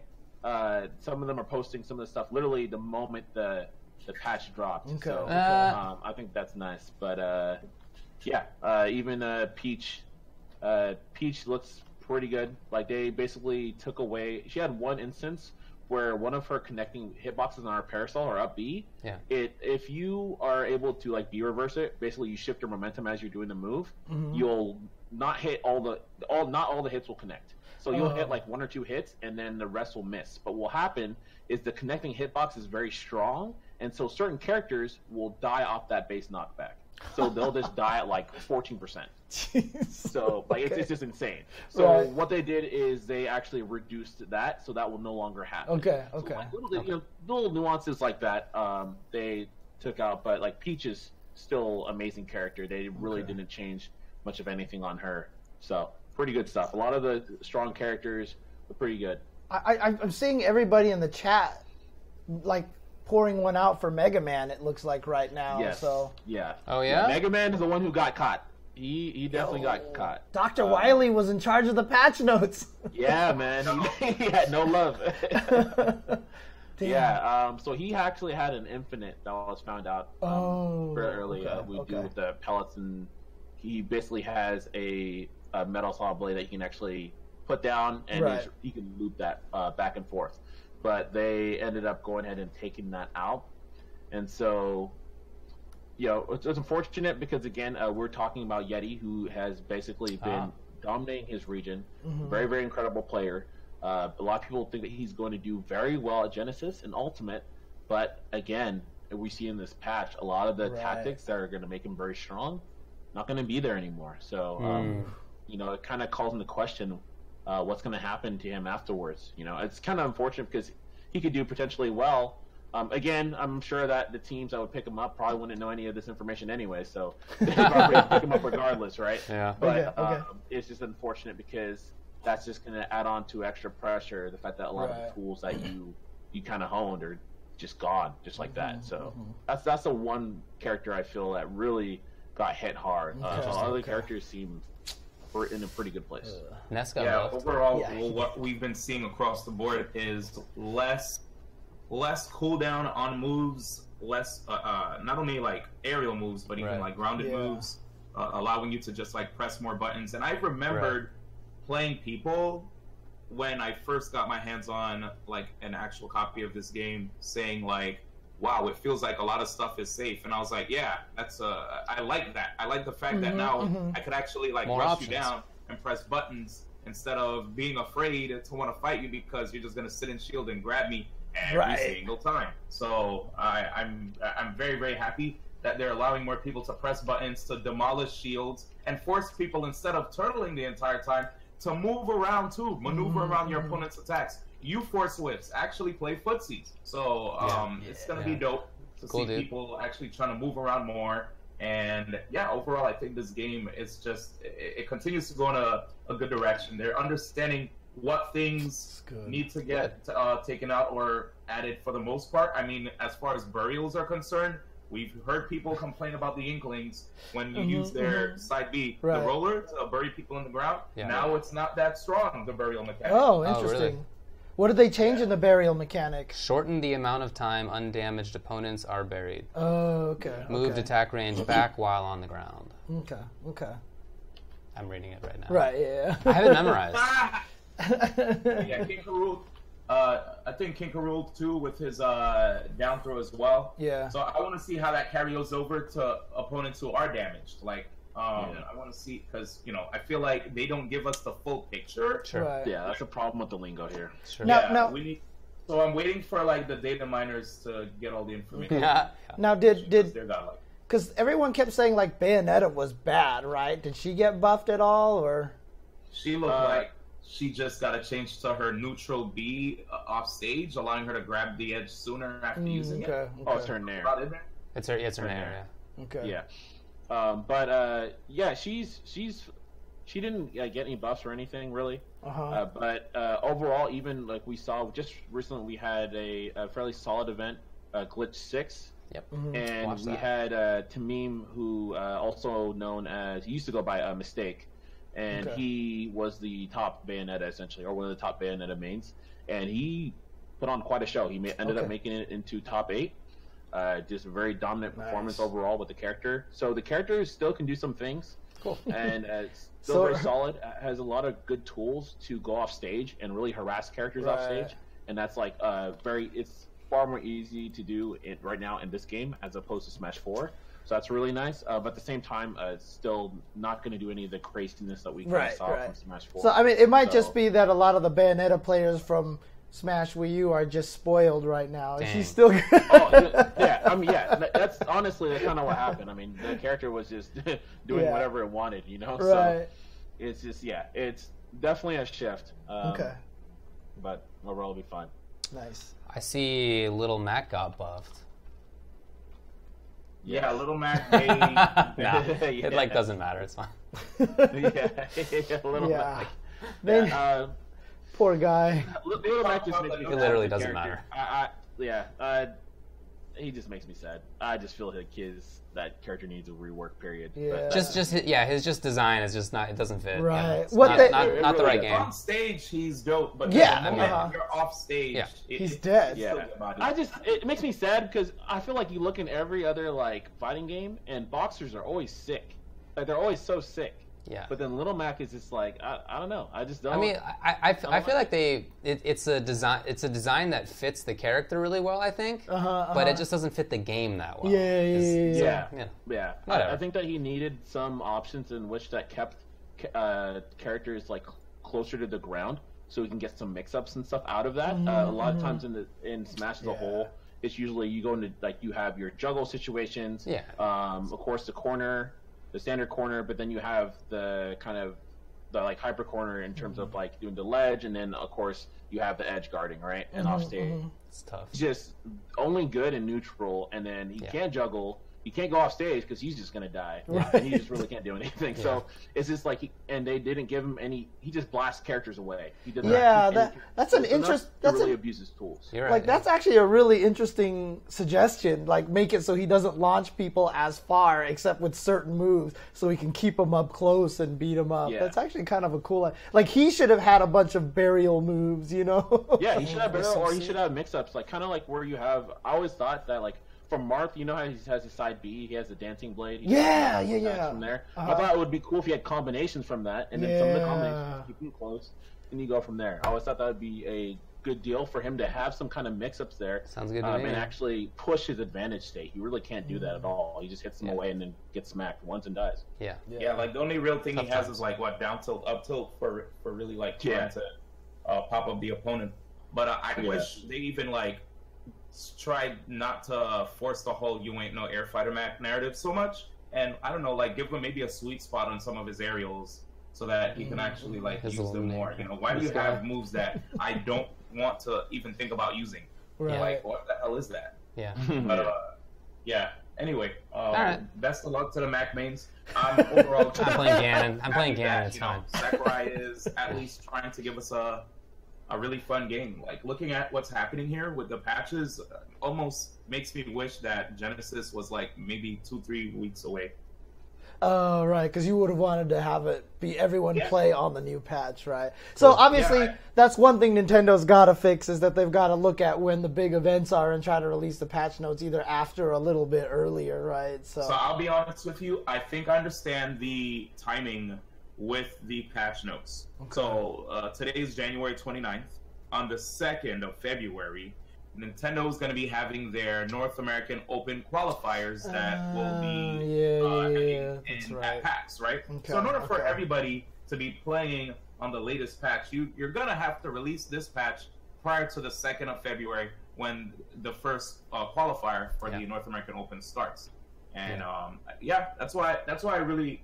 Yeah, that's basically it. That's the rationale behind it. Because they're trying to do it for a casual audience, you know. Mm-hmm. Yeah, casual audience is not going to not do a patch, right? So they want to have the current patch always. So yeah, it makes sense from there. It's just obviously unfortunate for the competitive side of things because obviously we got to deal with the short end of the stick. Yeah. Okay. Well, have you guys had a chance to try Plant? Oh, Piranha Gang all day, yes. Bam is messing with it. I've been just like trying to actually sit down and digest all the patch notes first. Yeah. So. Okay. We just got it around 5 p.m. today. Right. Oh man, that was while I was driving here. All right. I'm wondering what everybody's saying about the character right now because he looks like a Dulcim, like from the previews that we saw, because he's like stretching all over the place. Yeah. Plant is obviously not going to be playable at Genesis, but you know. Yeah. But he's interesting. He has some pretty quick moves up close too. Okay. And he definitely has some setups, like some interesting setups. Like he has kind of this poisonous mist that he can charge up, and it does some insane damage. If someone just kind of stays in there, like just the damage that it does over time is just like you can get like 50 to 60%. Nice. If you're able to kind of keep someone there. I have to keep you in check because you're assuming Piranha Plant's gender. Palatina's guidance, she actually confirmed that Piranha Plant is a girl. That makes sense. Oh, really? Yeah. Yes, her side beat. There you go. Okay, Thank you. Okay. I didn't know. I also didn't know that Palutena like indicates gender. That's okay. Well, because she talks about all the characters, right? Does Yeah. Palutena has like little notes on all the characters and stuff, right? No one's actually found any codec talk, right? They didn't have like from Brawl where, you know, every character has a codec, you know, conversation that if you stand on Snake stage long enough, someone calls Snake and he talks like Otakon about Pikachu and stuff like. You never saw those? I definitely never saw Oh my that. god. They still have them in this game. I haven't done them myself, but apparently they still have them, but there's no new ones. Oh. But they're still in here. So they have the old ones in there. Yeah. Okay. Yeah, those things are great because the way like he talks about it, he's like, there's this pink thing coming at me. You know, like, They're godlike. Dude, yeah. it's so That's good. awesome. It was like one of my favorite things, dude. Oh, Okay. man. Cool. Ah, no new ones. Okay. That's got to be in the next patch. Okay. Yes. I demand 100%. new codecs. Oh, well, all right. Anything else to discuss? What do we got? Guess that's about it. Yeah, I think so. That's about it. Just everybody, please tune in to VG Bootcamp this weekend, and keep an eye out for Genesis_Smash. Their Twitter will be pumping out Genesis updates, and feel free to also check out myself and Bam's Twitters if you want as well. We'll be like posting whatever updates we think are relevant to the scene, or retweeting anything relevant to the scene over that weekend. And as far as Smash, just overall Smash in general. So thank you guys for having us. Anything else you guys want to plug? Bam, you got your own stream, D1. You got your own stream and everything like that. I stream at XD1X pretty regularly on weekdays. If there's a tournament, I tend to not stream on Thursdays because I'll be leaving Thursday morning. Right, of course. I know the feeling. Location and then returning on Monday. But I stream pretty regularly, and I'm not actually a Smash streamer. I'm a variety streamer. Yeah. Like whenever I stream, it's my opportunity to just like be a gamer again, chill, right? Where I just play a game because it's fun, obscure, and we'll see what the experience is like. Right. But because Ultimate's so good, I still spend time every now and then, playing games with like people online and whatnot. So feel free to follow me on Twitch. My YouTube is like so sporadic. I don't really use it much. Okay. I'm more of a streamer than a video uploader, but I'll work on it. Okay. Yeah. And what about for me, basically, I have a YouTube channel, MaxStat Games. I just started that fairly recently, just kind of doing content to like how to play some different tech and whatnot I'm going to be doing. Okay. And I've been focusing more so on the back end, kind of helping build some events and get some sponsorships more so into Smash. Good. Okay. But probably after Genesis, I'm going to sit down and pump out a lot more content. So if you guys are looking for some cool stuff there, some like theory crafting and everything like that, definitely go check that out. What was it again? MaxStat Games. Got it. MaxStat Games. Okay. Yep. Gotcha. And of course, you can go ahead and just follow me on Twitter. I'll be retweeting all stuff as well, and then usually I post some tech on there every now and then too, for different characters. Just kind of go through all the whole cast. So yeah, definitely reach out if you need anything. Thanks, y'all. Really appreciate you coming on. Yeah, no, thank you. Appreciate it. Awesome. Okay. All right, fellas. So that's make some noise, everybody, for D1 and Bam. Say that was well done. Okay. Yeah, that was pretty good. Okay. Thanks, guys. Yeah, thank you. All right, take care, y'all. Later. All right, take care. All right. Shout outs to those guys there for hanging out. Much obliged.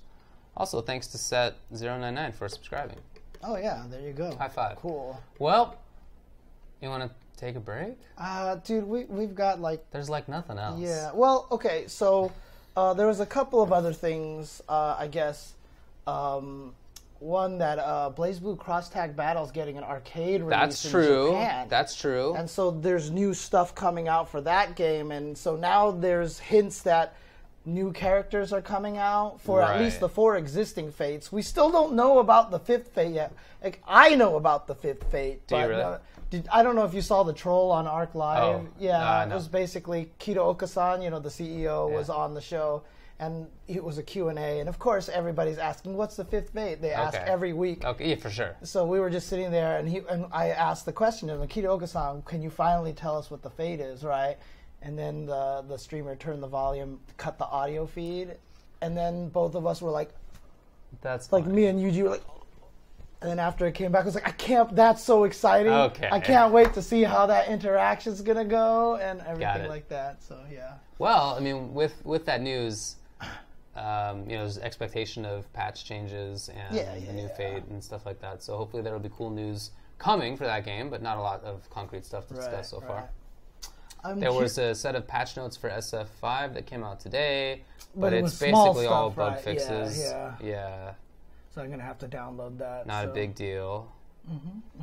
Now, there was supposed to have been a combat cast tomorrow. The first one for Mortal Kombat 11. That's right. Yeah. In which they were going to presumably talk about Cabal, because that was kind of teased at the MK11 reveal. But it won't happen tomorrow. It's going to be postponed for about a week. It'll be next Tuesday. It'll be at 1 o'clock Pacific time next Tuesday, because Chicago is undergoing a polar vortex. And so is the Midwest and basically the Northwest of our country and Canada as well. Some people can't even get out of their house right now. Literally minus 50s and minus 60s in some places. That's Fahrenheit, which actually at that temperature sounds worse than Celsius. But in any case, that sounds like it's horrible. I have this like silly fantasy of wanting to experience it for 10 seconds.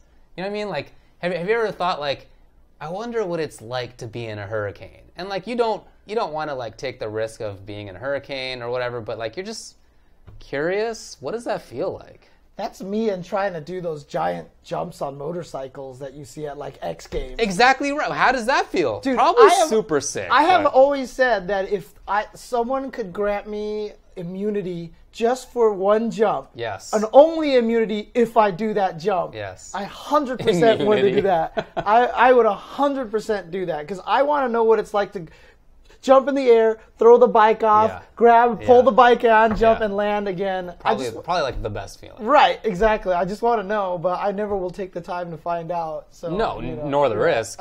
Exactly. My one thing, if I had immunity, as James puts it, I would want to be in the center of a maximum strength tornado. Right. And get picked up by the tornado and flown wherever and just experience that. Like, people have experienced that. So not many of them have been able to tell the tale later. So coming soon to the theaters is Ultra Dave NATO. It's just going to be a movie about Ultra David flying. All you got to do is put yourself in the right spot in a certain field. You have to find a pipe. Make sure you have a free belt, and then tie yourself with the belt to the pipe, and wait for the F5 tornado to come by. You never saw a Twister. Okay. Oh, I did. That's right. Yeah. I forgot about that. I think that would be interesting.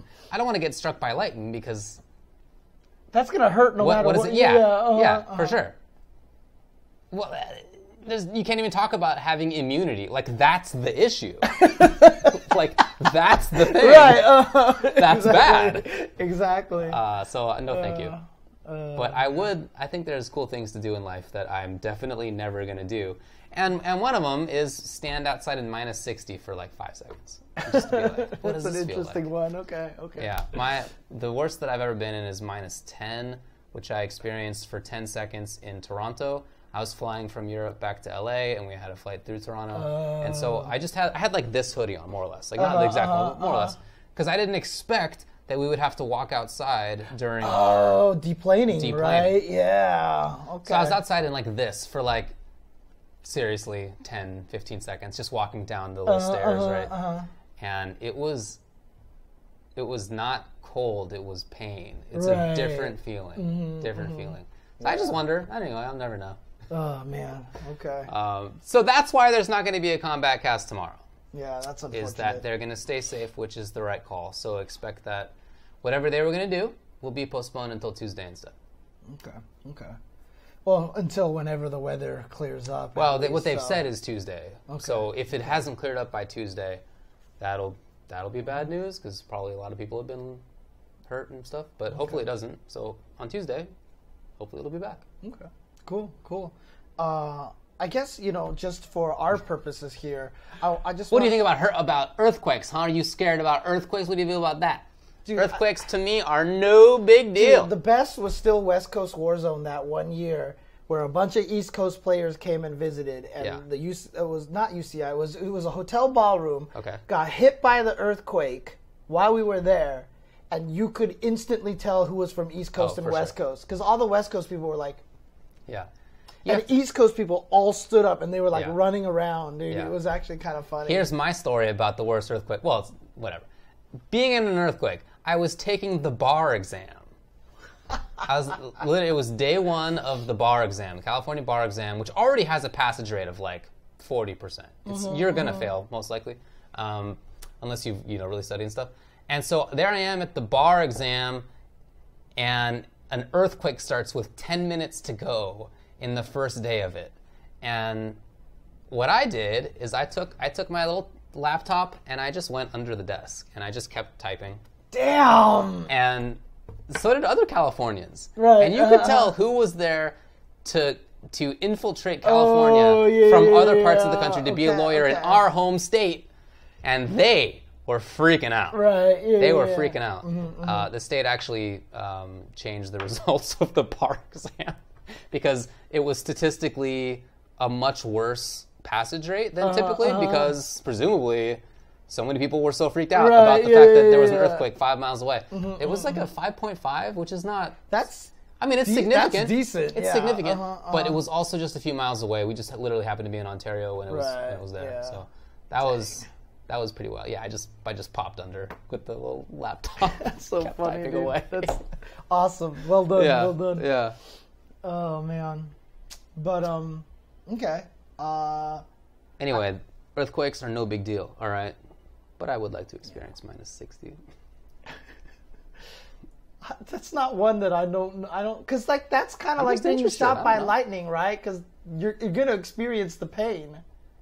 Yeah, for 5 seconds. Lightning is like a long-term problem. I suppose. Right? I suppose. If you're outside for too long at minus 60, obviously it's a long-term problem. Man. And just a few seconds is for what I've heard. But, you know what I mean. Okay. I'm curious about life, all right? I just want to experience new things. Is that so wrong? What else is going on? No, one of the things I just wanted to say, there's not much else to talk about here, but I did want to say that if you guys are watching this on YouTube or you guys are not familiar or you guys don't know about this, we have been putting a ton of content on our YouTube channel right now, youtube.com/UltraChenTV. We've been putting a lot of footage out there. I just made public footage of me giving my cat belly rubs, okay? So that we have the good stuff on YouTube right now. But hey, I've been doing stuff too, buddy. Yeah, no, exactly. Buddy. No, David has been putting a lot of stuff back there. up. Yeah. And so if you guys are watching this on YouTube, consider subscribing, following on YouTube, and keeping track of all the cool content that we've been putting out recently. So please do. I also saw that you got all the shrines in Breath of the Wild. Did you really do that? I got all the shrines, baby. Dang. Woo! I haven't played it in so long, so like it's just like my chill out game. Yeah. Right. Since I have unsubbed from WoW and I don't have Civ 6, as much as a significant fiber of my being urges to do both of those things, I don't. So I have to find like some other kind of benign thing, and it's been Zelda. That's a good idea. I should just start doing that because it's too much record keeper and other things like that. That is a pit of all pits, friend. Yeah, no, I need to go and do that. So. Well, Okay. Yeah, thanks for the sub. Hey, shout out to Paul What up, buddy? Yeah, and of course, if you guys are watching this on YouTube but would like to watch us on Twitch and want to support us, donations and subscriptions and stuff like that is the Switch. The Switch is the best console. It's I really 100% the best console right now. That's my take. Someone even messaged me that there's a petition of trying to get Tekken on the Switch, and I'm just like, I need to be involved in that. If that's technically possible, yeah, right. That's the question. Amazing. That's the question. MK11's going to be on the Switch, although how degraded I don't know. Right. But maybe. Mm-hmm. What does Dragon Ball look like on it? I've never actually. It looks exactly the same. Yeah. Yeah. Does it play the same? I think so. Down? I mean, that's what Goichi was practicing on when we were at Canada that one time. So it didn't seem like it was very different. Does Tekken run well? I mean, I have it on PC, but I've never tried to install it on like my tablet or anything. Oh, okay. And yeah, that's true. Tekken Tag 2 was on Wii U. Remember, it had it brought Tekken Ball back, and it had all the Mario costumes and stuff that. Okay. Yeah. So. Wow, interesting. MK11 won't come out in Japan? Is that true? I don't think so. Well, that's what High Fight says. Yeah, but he's got a little dinky face with it. That's a sad face, I think. Yeah, it is it's a crying face. Yeah. When are we going to see more Tetris? I will definitely be not doing Tetris Effect as much, but I do shout-outs to Beast1x5. He helped me get my OSSC to work for Tetris the Grandmaster. Shout-outs to Arik, who got his friend to help me wire all the electronics and the electronic wiring for all of my Super Gun. Shout-outs to Kitaru for selling me the board in the first place, and his friend for basically trying to give me the Super Gun that he brought with him to Tetris. I eventually PayPal'd the money anyway because I just felt bad about that. Yeah. So shout-outs to all those guys. But after 2 years, I have Tetris the Grandmaster ready to go. I'm going to stream it. I have my old PS3 joystick up there. Look at that big beast. Even modified it to, so you know how it's a square gate? Yeah. So Arik and friends showed me that you can change it to a diamond gate.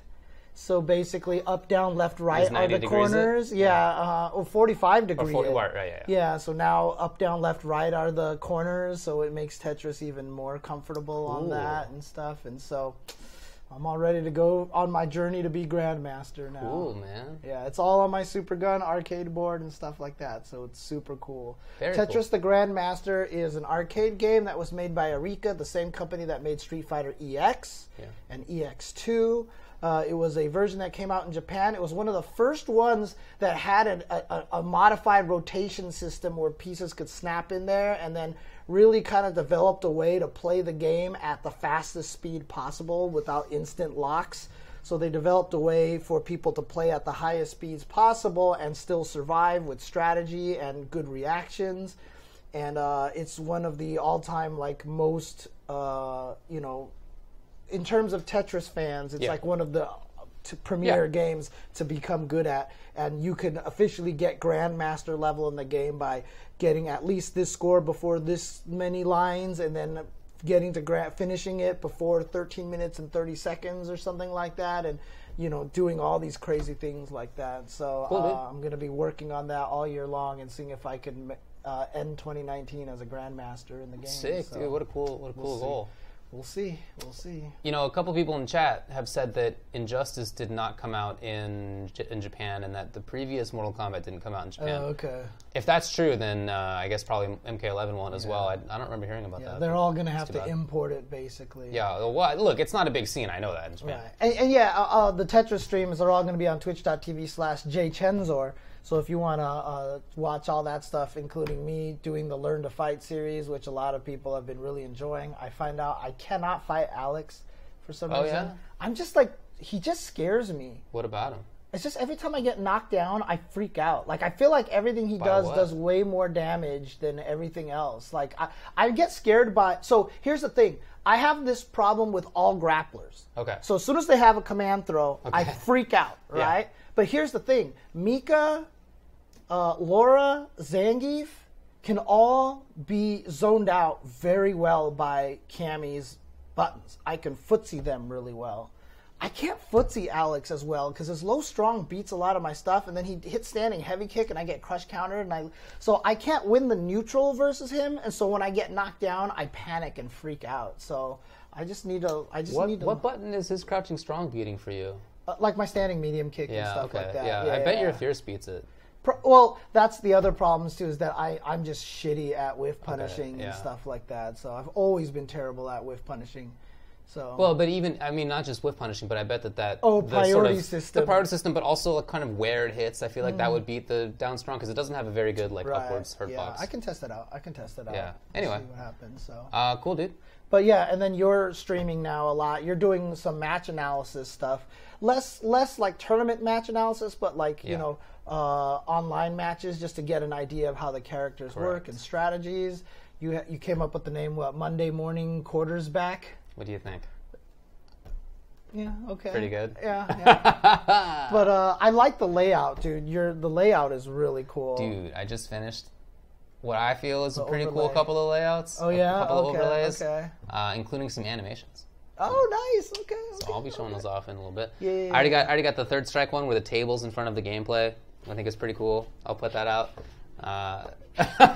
Yeah, it's pretty cool. That's hilarious.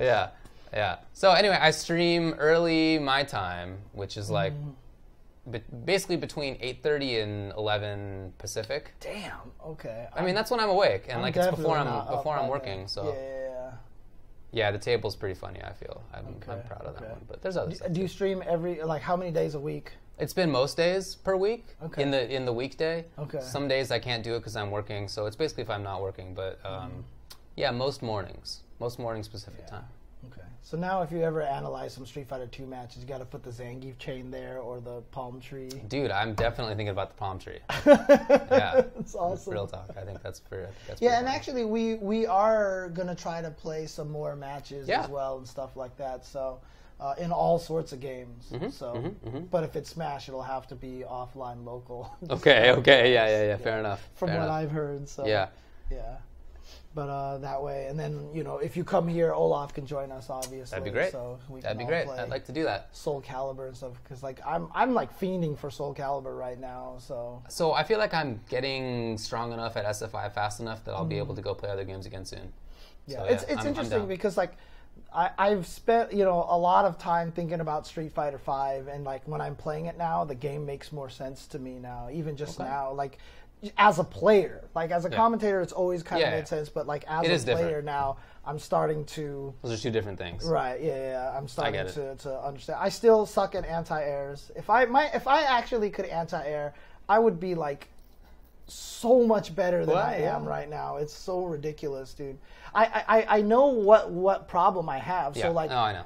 It's not even the anti-air too. It's why I can't whiff punish as well. Okay. Is that I have a very defensive brain. Okay. So as soon as I see a jump or I see an attack, I immediately think block and get scared defensive kind of thing.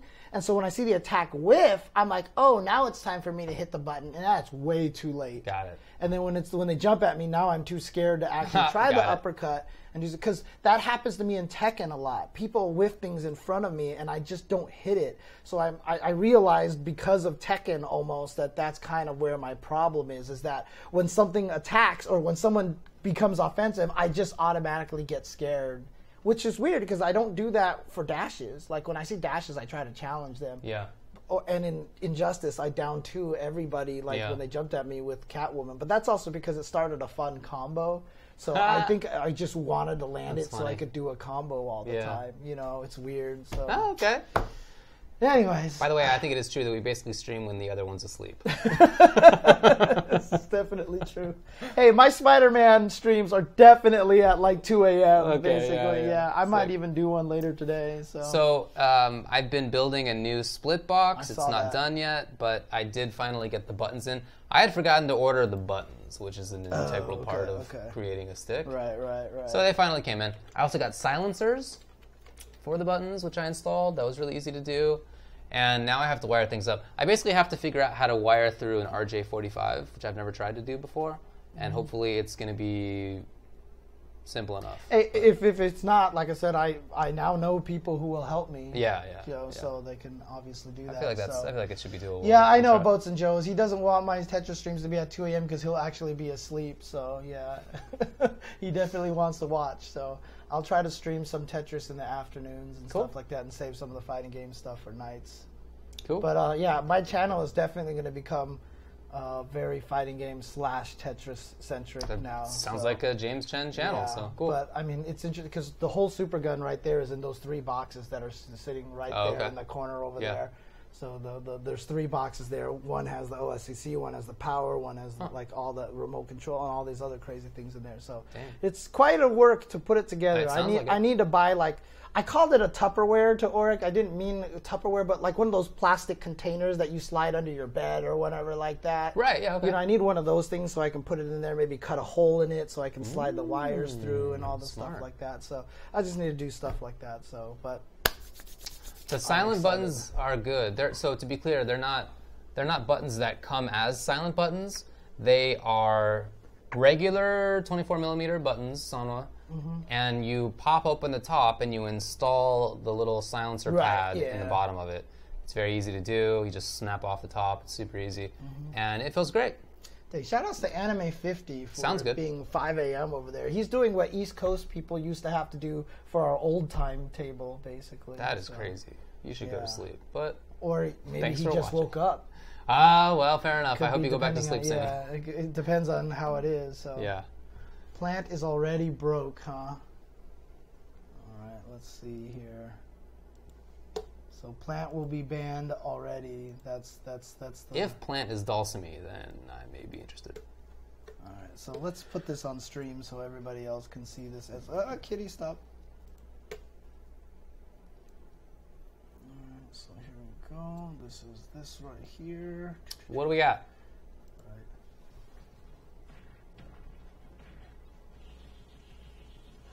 What the hell? Hit that replay. Why did that up B hit like 90 times?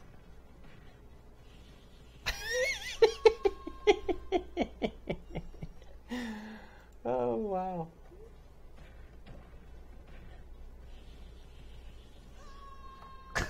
That's funny. Why did that up B hit like 90 times there? Jesus. Okay. Well, there you go. All right.